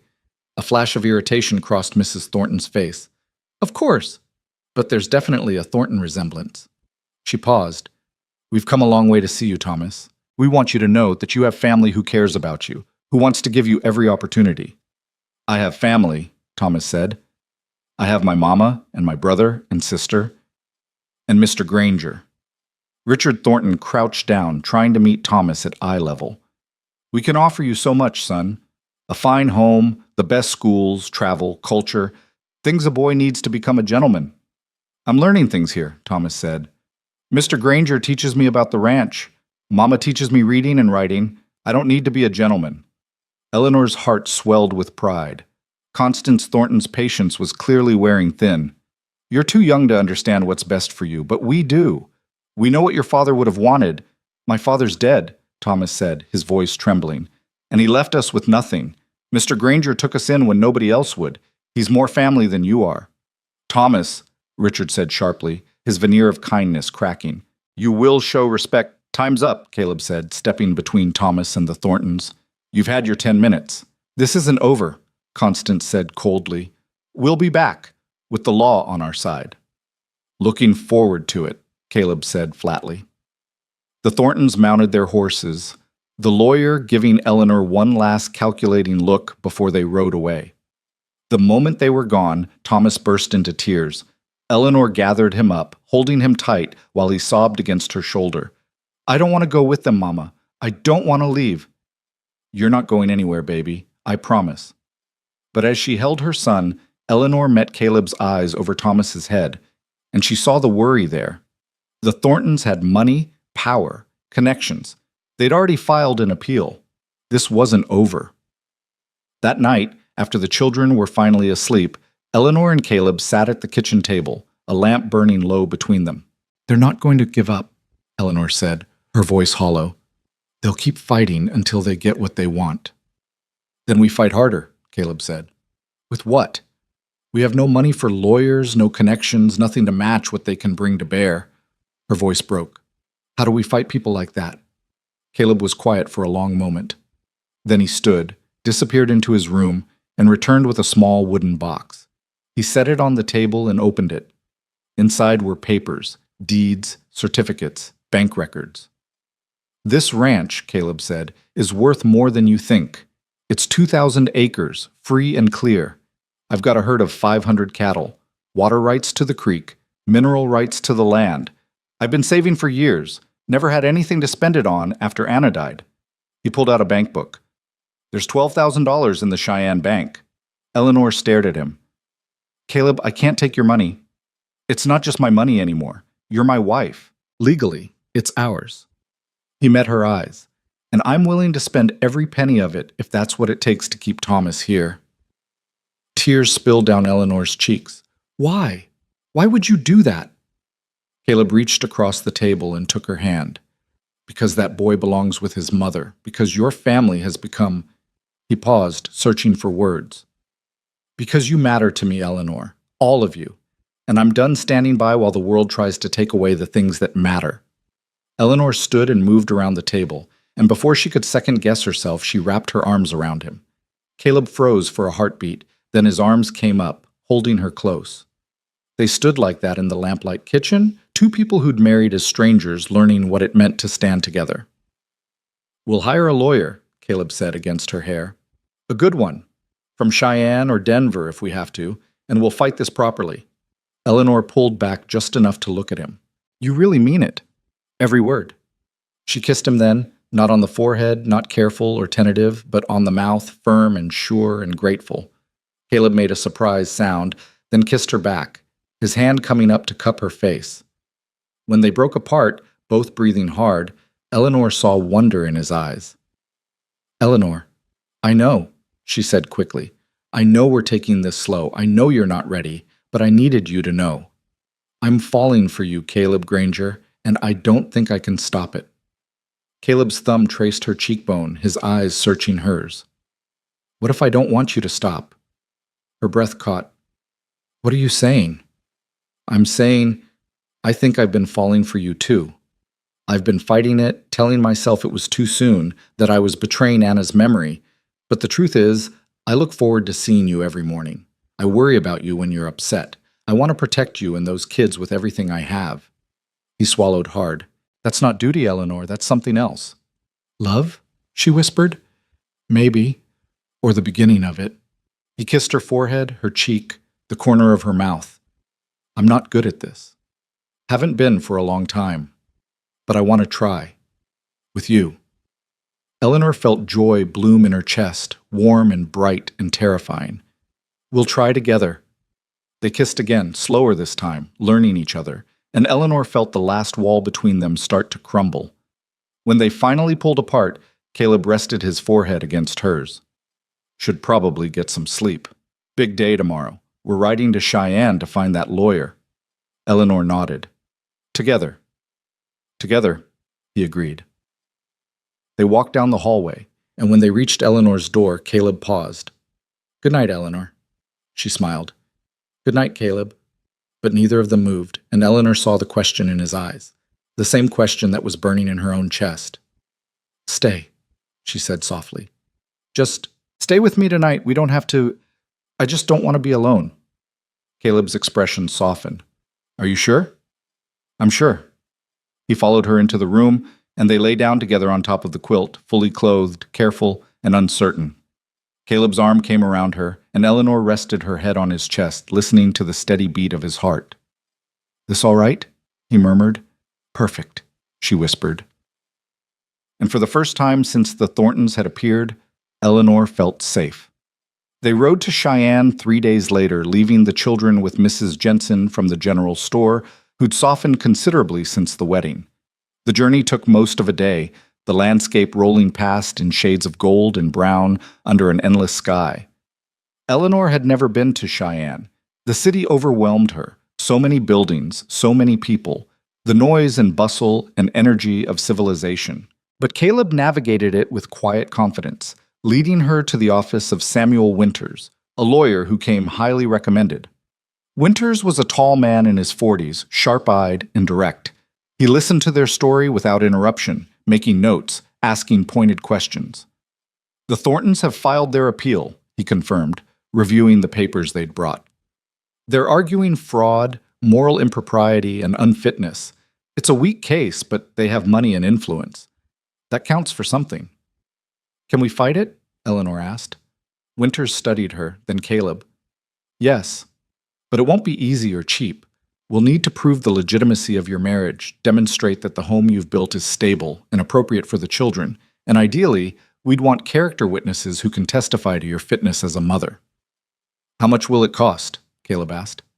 Winters named a figure that made Eleanor's stomach drop, but Caleb just nodded. "Done. What do you need from us?" They spent the next 2 hours going over details, strategies, potential witnesses. By the time they left Winter's office, Eleanor's head was spinning, but she also felt something she hadn't in weeks. Hope. "He thinks we can win," she said, as they walked back to the wagon. "We will win," Caleb said firmly. "I won't let them take him, Eleanor." She slipped her hand into his, and he squeezed it gently. On the ride home, as the sun began to set and the sky turned gold and pink, Eleanor leaned against Caleb's shoulder and let herself imagine a future where this was over, where Thomas was safe, where she and Caleb could just be. "What are you thinking about?" Caleb asked. "The future," Eleanor said. "What it might look like when we're not fighting anymore." "What do you see?" She smiled. "You and me still running this ranch. The children growing up strong and free. Maybe—" She hesitated. "Maybe more children someday." Caleb's arm tightened around her. "You want more children?" "I don't know, maybe. Would you?" He was quiet for a long time. "With Anna, I wanted kids. We tried. It never happened. After she died, I figured that part of my life was over." He looked down at Eleanor. "But with you? Yeah, I think I would." Eleanor's heart swelled. "Not yet. Not until this is settled. But someday?" "Someday," Caleb agreed. They rode in comfortable silence, the stars beginning to emerge overhead, and Eleanor felt something settle in her chest. Not quite peace, not yet, but the promise of it. 2 weeks later, they stood in the territorial courthouse in Cheyenne, facing the Thorntons across a crowded courtroom. Eleanor wore her best dress, her hair neatly pinned, her hands trembling in her lap. Beside her, Caleb sat solid and steady, his presence an anchor. Samuel Winters had done his job well. He'd gathered witnesses, the pastor who'd married them, Mrs. Jensen who'd seen how the children thrived, even Judge Carver himself, who testified that he'd observed a genuine family unit and stood by his original recommendation. The Thorntons' lawyer argued fraud, convenience, impropriety. But when Thomas was called to testify, when the judge asked him directly where he wanted to live, the boy's answer was clear and unwavering. "With my mama and Mr. Granger. That's my home." Eleanor watched the Thorntons' faces harden, watched their lawyer scramble for counterarguments, watched the judge's expression grow increasingly unsympathetic to their claims. When the gavel finally came down, When the judge ruled that Thomas would remain in Eleanor's custody and that the Thorntons' appeal was denied, Eleanor felt something break loose in her chest, relief so powerful it was almost painful. Caleb's hand found hers under the table, squeezing tight. "It's over," he murmured. "It's really over." Eleanor turned to him, tears streaming down her face, and kissed him right there in the courtroom, not caring who saw. Outside in the bright afternoon sun, they found Thomas waiting with Mrs. Jensen. The moment he saw them, he ran into Eleanor's arms. "You won?" he asked, his voice muffled against her shoulder. "We won," Eleanor confirmed. "You're staying with us, baby, forever." Thomas pulled back, his face wet with tears, and threw his arms around Caleb's waist. "Thank you, Mr. Granger. Thank you for keeping us together." Caleb's eyes were suspiciously bright as he hugged the boy back. "You're welcome, son." And just like that, everything changed. The ride back to the ranch felt different from every other journey Eleanor had made. The same road, the same dust, the same endless Wyoming sky stretching overhead, but everything had changed. Thomas sat between her and Caleb on the wagon bench, chattering about what he'd tell his siblings, while Eleanor kept one hand on her son's shoulder as if to prove to herself he was really still there, really still hers. Caleb drove with one hand on the reins, the other resting against Eleanor's back, a touch so natural and easy it took her breath away. They'd crossed some invisible line in that courtroom, shed the last pretense that this was merely a legal arrangement. Whatever they'd built over these months of heat and storms and desperate choices had become real in a way that had nothing to do with judges or documents. When the ranch finally came into view, Lily and Samuel came running from the house where Mrs. Jensen had been minding them, their faces bright with questions. Thomas jumped down before the wagon even stopped, shouting the news. "We won! The judge said I get to stay! I get to stay forever!" Samuel launched himself at his brother, nearly knocking him over, while Lily stood back with tears streaming down her face. Eleanor climbed down and gathered all three children close, holding them like she'd wanted to hold them through every terrifying moment of the past weeks. "We're safe now," she whispered. "We're all safe." Mrs. Jensen approached, her usually stern face soft. "I'm glad for you, Mrs. Granger, truly glad. Those children belong here. Anyone with eyes can see that." Eleanor looked up at her. "Thank you for watching them, for everything." Mrs. Jensen nodded, then surprised Eleanor by taking her hand. "I misjudged you when you first came to town, thought you were running from something, looking for an easy way. But you've earned your place here. You've earned everything you've got." The words, coming from a woman who'd once been her harshest critic, meant more than Eleanor could express. She squeezed Mrs. Jensen's hand, throat too tight for speech. After Mrs. Jensen left, Caleb unhitched the horses while Eleanor herded the children inside. But instead of the usual chaos, the house felt different, lighter somehow, as if the threat that had hung over them had been pressing down on the very walls. That evening, Eleanor cooked a celebratory dinner. Nothing fancy, just fried chicken and biscuits and gravy. But she made a berry cobbler with the last of the preserves, and they ate at the big table with all the lamps lit, the children laughing and talking over each other. Caleb sat at the head of the table, and Eleanor realized with a start that this was what family looked like. Not the desperate survival they'd been managing, but actual family, messy and loud and full of love that had grown from nothing, from dirt and dust and determination. After dinner, Thomas asked Caleb to tell another story about the old days, and they all moved to the porch where the evening air had finally turned cool. Caleb settled into his chair with Samuel on one knee and began talking about his first cattle drive, about getting lost in a dust storm, about the time a horse threw him into a creek. Eleanor sat on the porch steps with Lily beside her, listening to Caleb's low voice weave the tale, watching the way Thomas hung on every word. This man who'd been so locked away in grief and silence had opened up to her children, had let them crack him wide open, and the sight of it made her chest ache with something too big to name. When the stars came out and the children's eyes grew heavy, Eleanor took them inside and tucked them into bed. Samuel was asleep before she finished the first verse of the lullaby. Thomas held on a little longer, his hand gripping hers. "Mama, are you happy here?" Eleanor smoothed his hair back from his forehead. "Very happy, sweetheart. Are you?" "Yes. I like Mr. Granger. I like helping with the ranch. I like having space to run." He paused. "Do you love him?" The question was so direct, so earnest, that Eleanor couldn't deflect. I do, yes. Does he love you? I think so. We're still figuring it out. Thomas considered this with the seriousness of someone far older than 9. That's okay.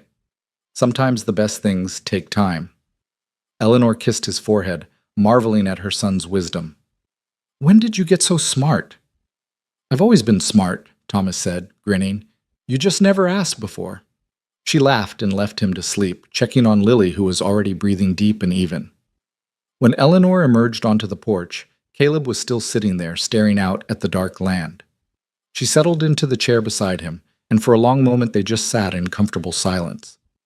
Thank you, Eleanor said finally, for everything, for taking us in, for marrying me, for fighting for Thomas, for all of it.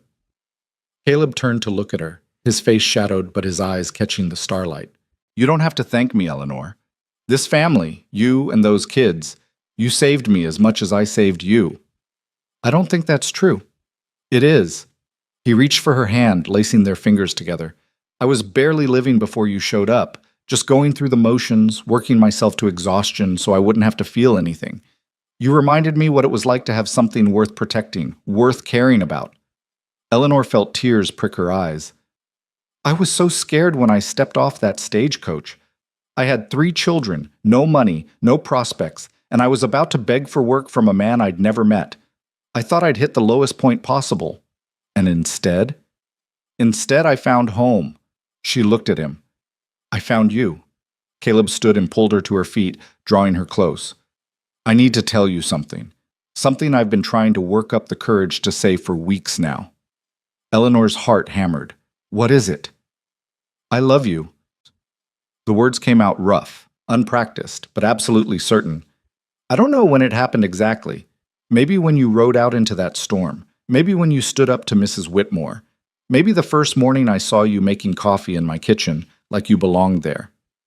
But it happened. And I need you to know that us, it's not just about keeping up appearances anymore. It's real for me. Eleanor's breath caught. It's real for me too. I love you, Caleb. I think I have for a while now. He kissed her then, deep and sure, his hands cradling her face like she was something precious. Eleanor kissed him back with all the emotion she'd been holding in, the fear and relief and joy and desperate, growing love that had taken root in the hardest soil imaginable. When they broke apart, Caleb rested his forehead against hers. Come to bed with me tonight. Really, with me. Not just sleeping side by side, but be my wife in every way. Eleanor's pulse quickened. Are you sure? Never been more sure of anything. She took his hand and let him lead her inside down the hallway to his room, a space she'd cleaned but never entered otherwise.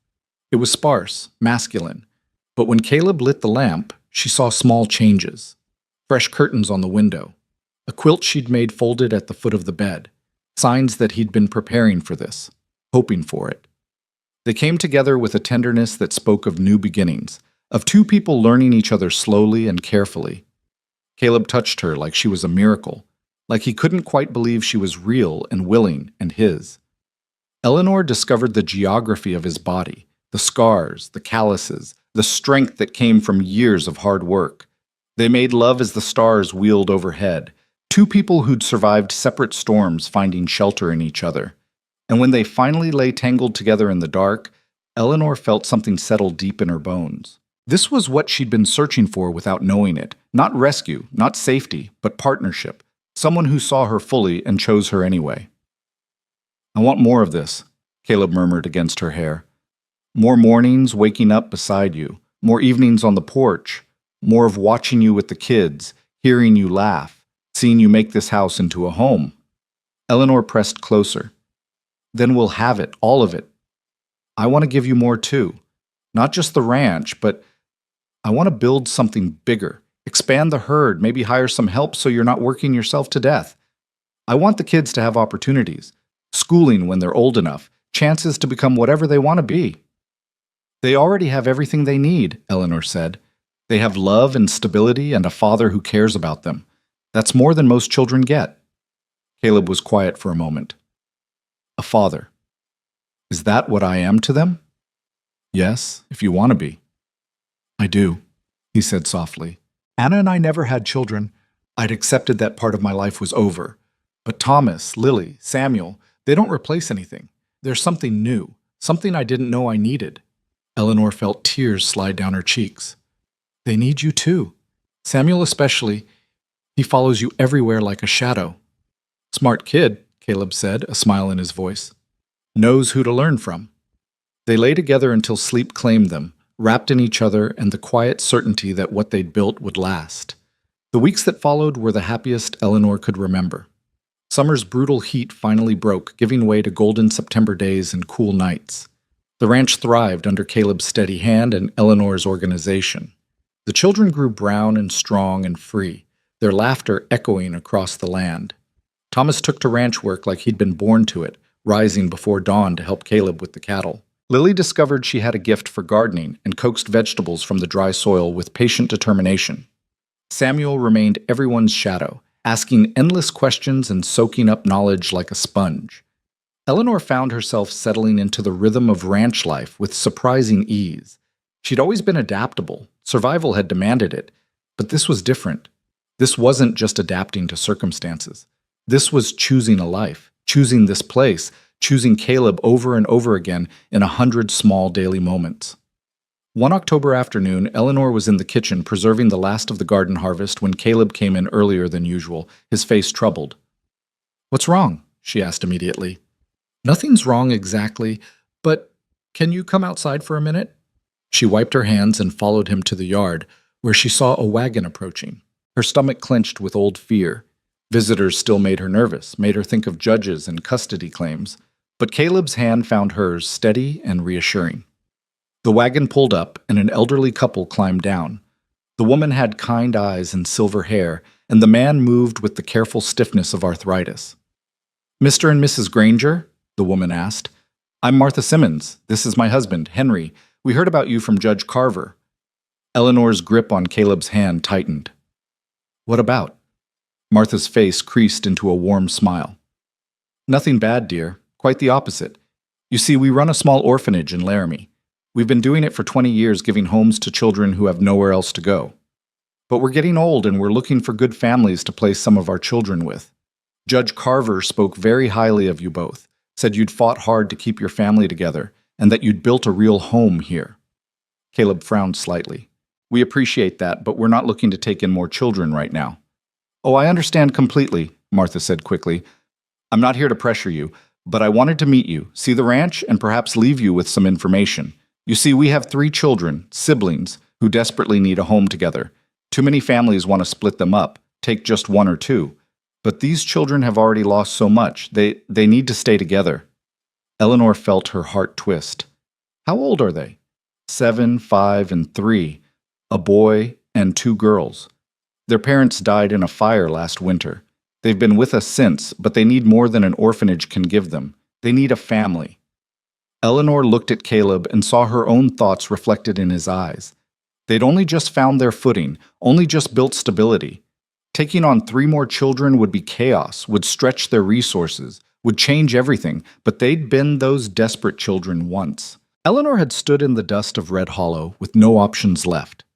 Caleb had been the one to say yes when everyone else said no. "Can we meet them?" Eleanor asked softly. Martha's face lit up. "Of course, they're in Laramie. Perhaps you could visit next week."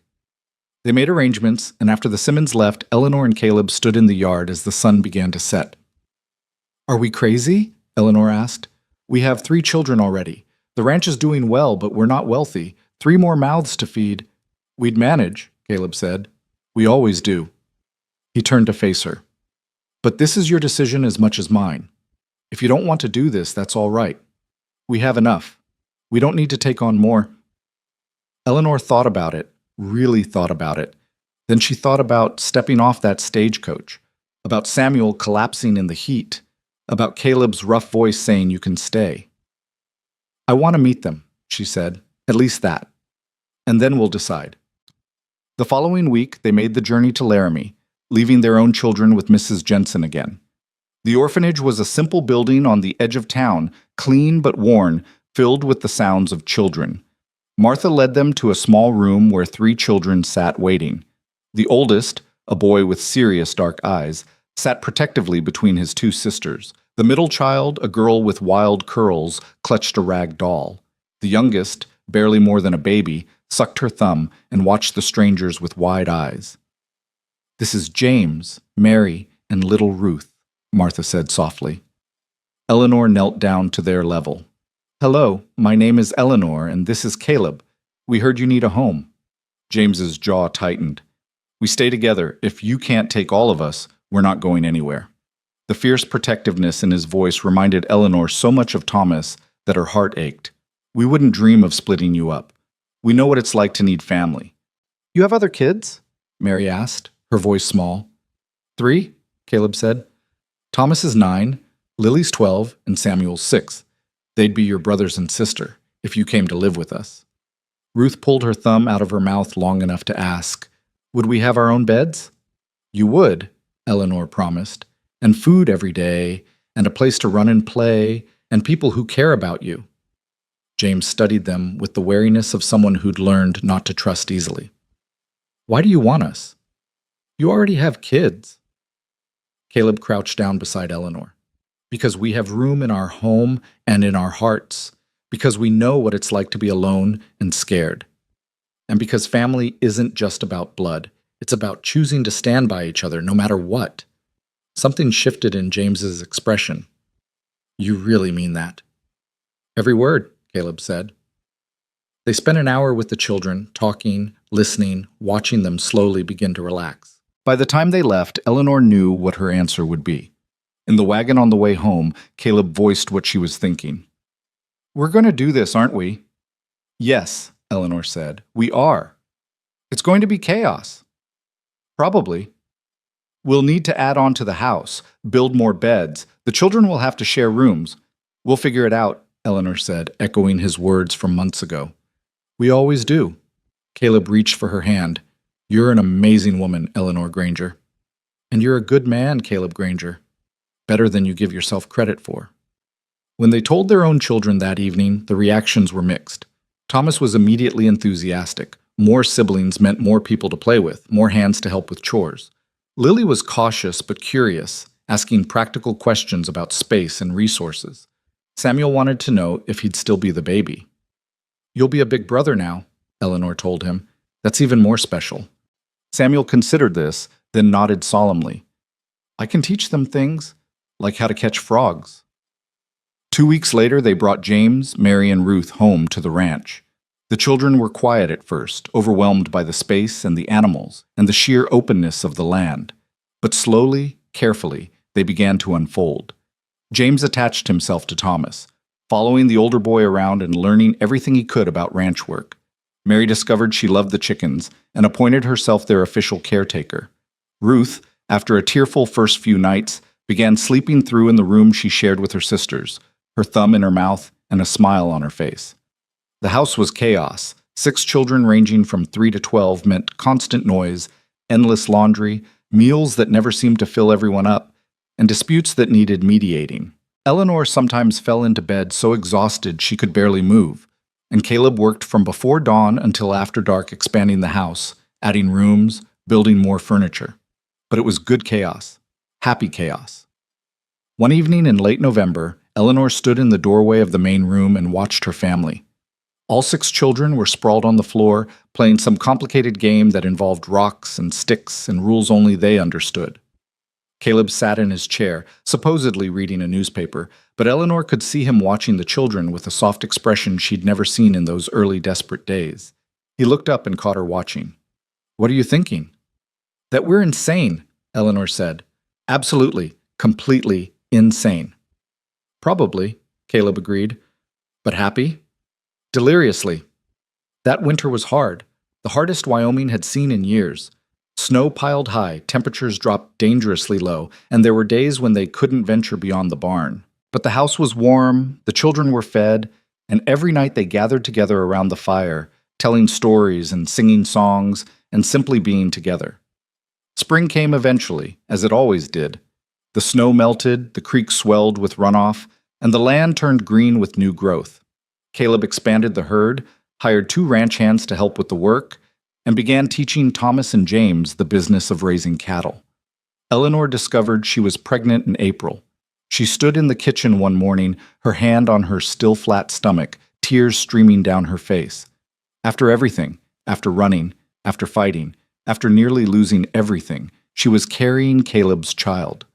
A child born not of desperation, but of love, of choice, of the life they'd built together from nothing. When she told Caleb that night, he stood frozen for a long moment. Then he pulled her into his arms and held her so tightly she could barely breathe. "A baby," he whispered. "Our baby. Are you happy?" Happy doesn't even begin to cover it. He pulled back to look at her, his eyes bright. "Eleanor, I love you. I love this life we've built. I love those 6 kids in there who are probably destroying something as we speak. And I already love this baby." The children were thrilled when they found out. Lily immediately began planning. James wanted to know if it would be a boy he could teach things to, and Samuel was convinced the baby would be his special responsibility. The months passed in a blur of preparation and anticipation. Eleanor grew round and glowing, and Caleb hovered like a nervous hen, driving her half mad with his protectiveness. On a warm September evening, almost exactly a year after Eleanor had first stepped off that stagecoach, she went into labor. The midwife from town came, and Caleb paced the porch while the children clustered together in worry. When the baby's cry finally split the air, Caleb burst into the room to find Eleanor exhausted but beaming, holding a tiny red-faced infant. "A daughter," the midwife announced, "healthy and strong." Caleb approached slowly, reverently, and when Eleanor placed the baby in his arms, his hands shook. "She's perfect." "She is," Eleanor agreed. "What should we name her?" Caleb looked down at the baby, then at Eleanor.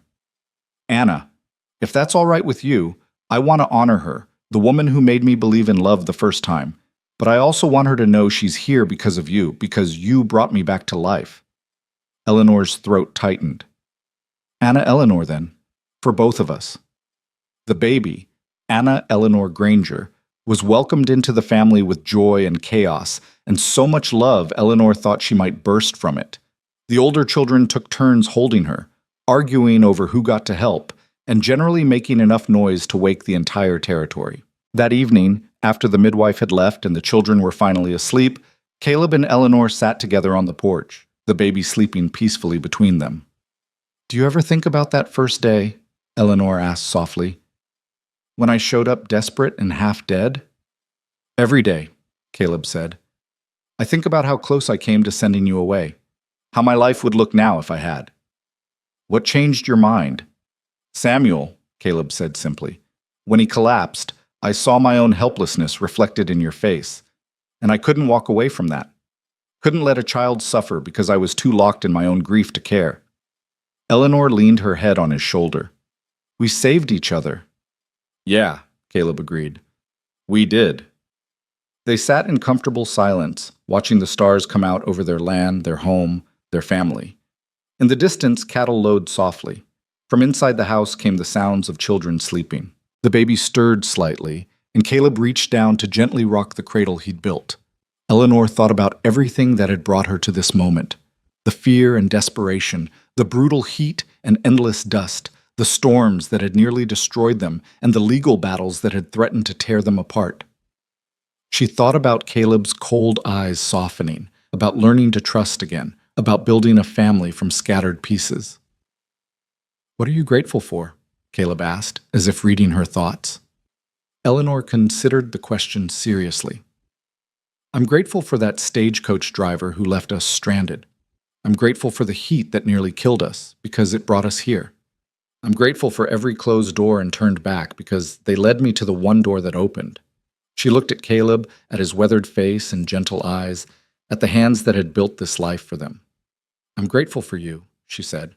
"For your courage in saying yes when you wanted to say no. For fighting for us. For learning to love again when you thought that part of you was dead." Caleb kissed her forehead. "I'm grateful for you too. For your strength. For your stubbornness. For refusing to let the world break you. For showing me that it's possible to start over, even when you think it's too late." Baby Anna made a small sound, and they both looked down at her. this tiny person who represented everything they'd built, everything they'd become. "She's going to grow up knowing she's loved," Eleanor said. "They all are. That's what we're giving them, not wealth or status or any of the things the Thorntons thought mattered, just love and stability and a place to belong." "That's everything," Caleb said. And it was. As the years passed, the Granger Ranch became known throughout the territory, not for its size or wealth, but for being the place where lost children found home. Eleanor and Caleb took in more over time, never turning away siblings who needed to stay together, never hesitating when they saw need. The house grew to accommodate them all. The land prospered under Caleb's careful stewardship and the children's eager help. And every evening, no matter how many children sat around the dinner table, Eleanor and Caleb found time to sit together on the porch and watch the sun set over their land. They never forgot what it had cost to build this life, never forgot the heat and dust and desperation that had brought them together. But they also never took for granted the gift they'd been given, the chance to start over, to choose love, to build family from nothing but determination and hope. Thomas grew into a fine young man who eventually took over much of the ranch management. Lily became a teacher, educating not just her siblings, but children from neighboring ranches. Samuel discovered a gift for working with horses and trained them with patient skill. James, Mary, and Ruth thrived, their early wariness replaced by confidence and joy. And little Anna Eleanor, growing up surrounded by siblings and parents who adored her, became the heart of the family, fierce and loving in equal measure. On their 10th wedding anniversary, Eleanor and Caleb stood in the same spot where she'd first stepped off the stagecoach. Now a much larger, more prosperous ranch, but still recognizably home. "Any regrets?" Caleb asked, his arm around her waist. Eleanor looked at the house bursting with children and life and laughter, at the land they'd tended together, at the man beside her who'd started as a stranger and become her partner in every possible way. "Not a single one," she said. Caleb pulled her close and kissed her, deep and sure, the way he'd learned to kiss her over years of loving. When they broke apart, he rested his forehead against hers. "You know what the best part is?" he asked. "What?" "We're still just beginning. Still have years ahead of us, still have more to build, more to give, more to become." Eleanor smiled. "Then let's get to it." They walked back to the house hand in hand, and the door swung open to reveal their entire family waiting, children of all ages, some theirs by birth and some by choice, but all theirs by love. The evening meal was waiting, and chaos and joy and the beautiful mess of family life. Eleanor Granger, who had once stepped off a stagecoach with nothing but 3 children and desperation, had found everything she'd never known she was searching for. Not rescue, not salvation, but partnership, purpose, and a love that had grown from the hardest soil imaginable. And Caleb Granger, who had locked himself away in grief and solitude, had learned that the heart could break and mend and grow larger than before. That family could be chosen as well as born, and that sometimes the greatest courage was simply saying yes when every instinct screamed no. They had been broken people who found each other under a burning sky. And together, they had built something that would outlast them both. A home where love mattered more than blood, where belonging was earned through loyalty and devotion, where every child knew they were chosen and cherished. The ranch would pass to their children and their children's children, but the legacy would be something deeper than land or cattle or buildings. It would be the knowledge that family is what you build, not what you're born into. That home is where you're seen and valued and loved exactly as you are. And that sometimes the best things in life come from the moments when you have nothing left to lose and everything to gain, when you step off a stagecoach into hell and find someone willing to walk through it with you. Eleanor and Caleb had survived. They had fought. They had chosen each other again and again until choice became certainty, and they had built a home under that endless Wyoming sky, not because they were rescued or saved, but because they had saved each other. That was the story they would tell their grandchildren someday, sitting on that same porch where so many evenings had been spent in quiet communion. They would talk about the heat and the dust, about storms and legal battles, about saying yes when it would have been easier to say no. But mostly, they would talk about love, the kind that grows slowly, earned through shared hardship and mutual respect, the kind that doesn't rescue but stands beside, the kind that says, "I see you, I choose you, I will fight for you, and together we will build something worth having." And their grandchildren, secure in the knowledge that they were loved and wanted and home, would understand that the greatest stories aren't about princes saving princesses or magic solving problems. The greatest stories are about ordinary people making extraordinary choices, choosing courage over fear, choosing love over loneliness, choosing to build rather than break. Eleanor and Caleb Granger chose. Every single day, they chose. And that made all the difference.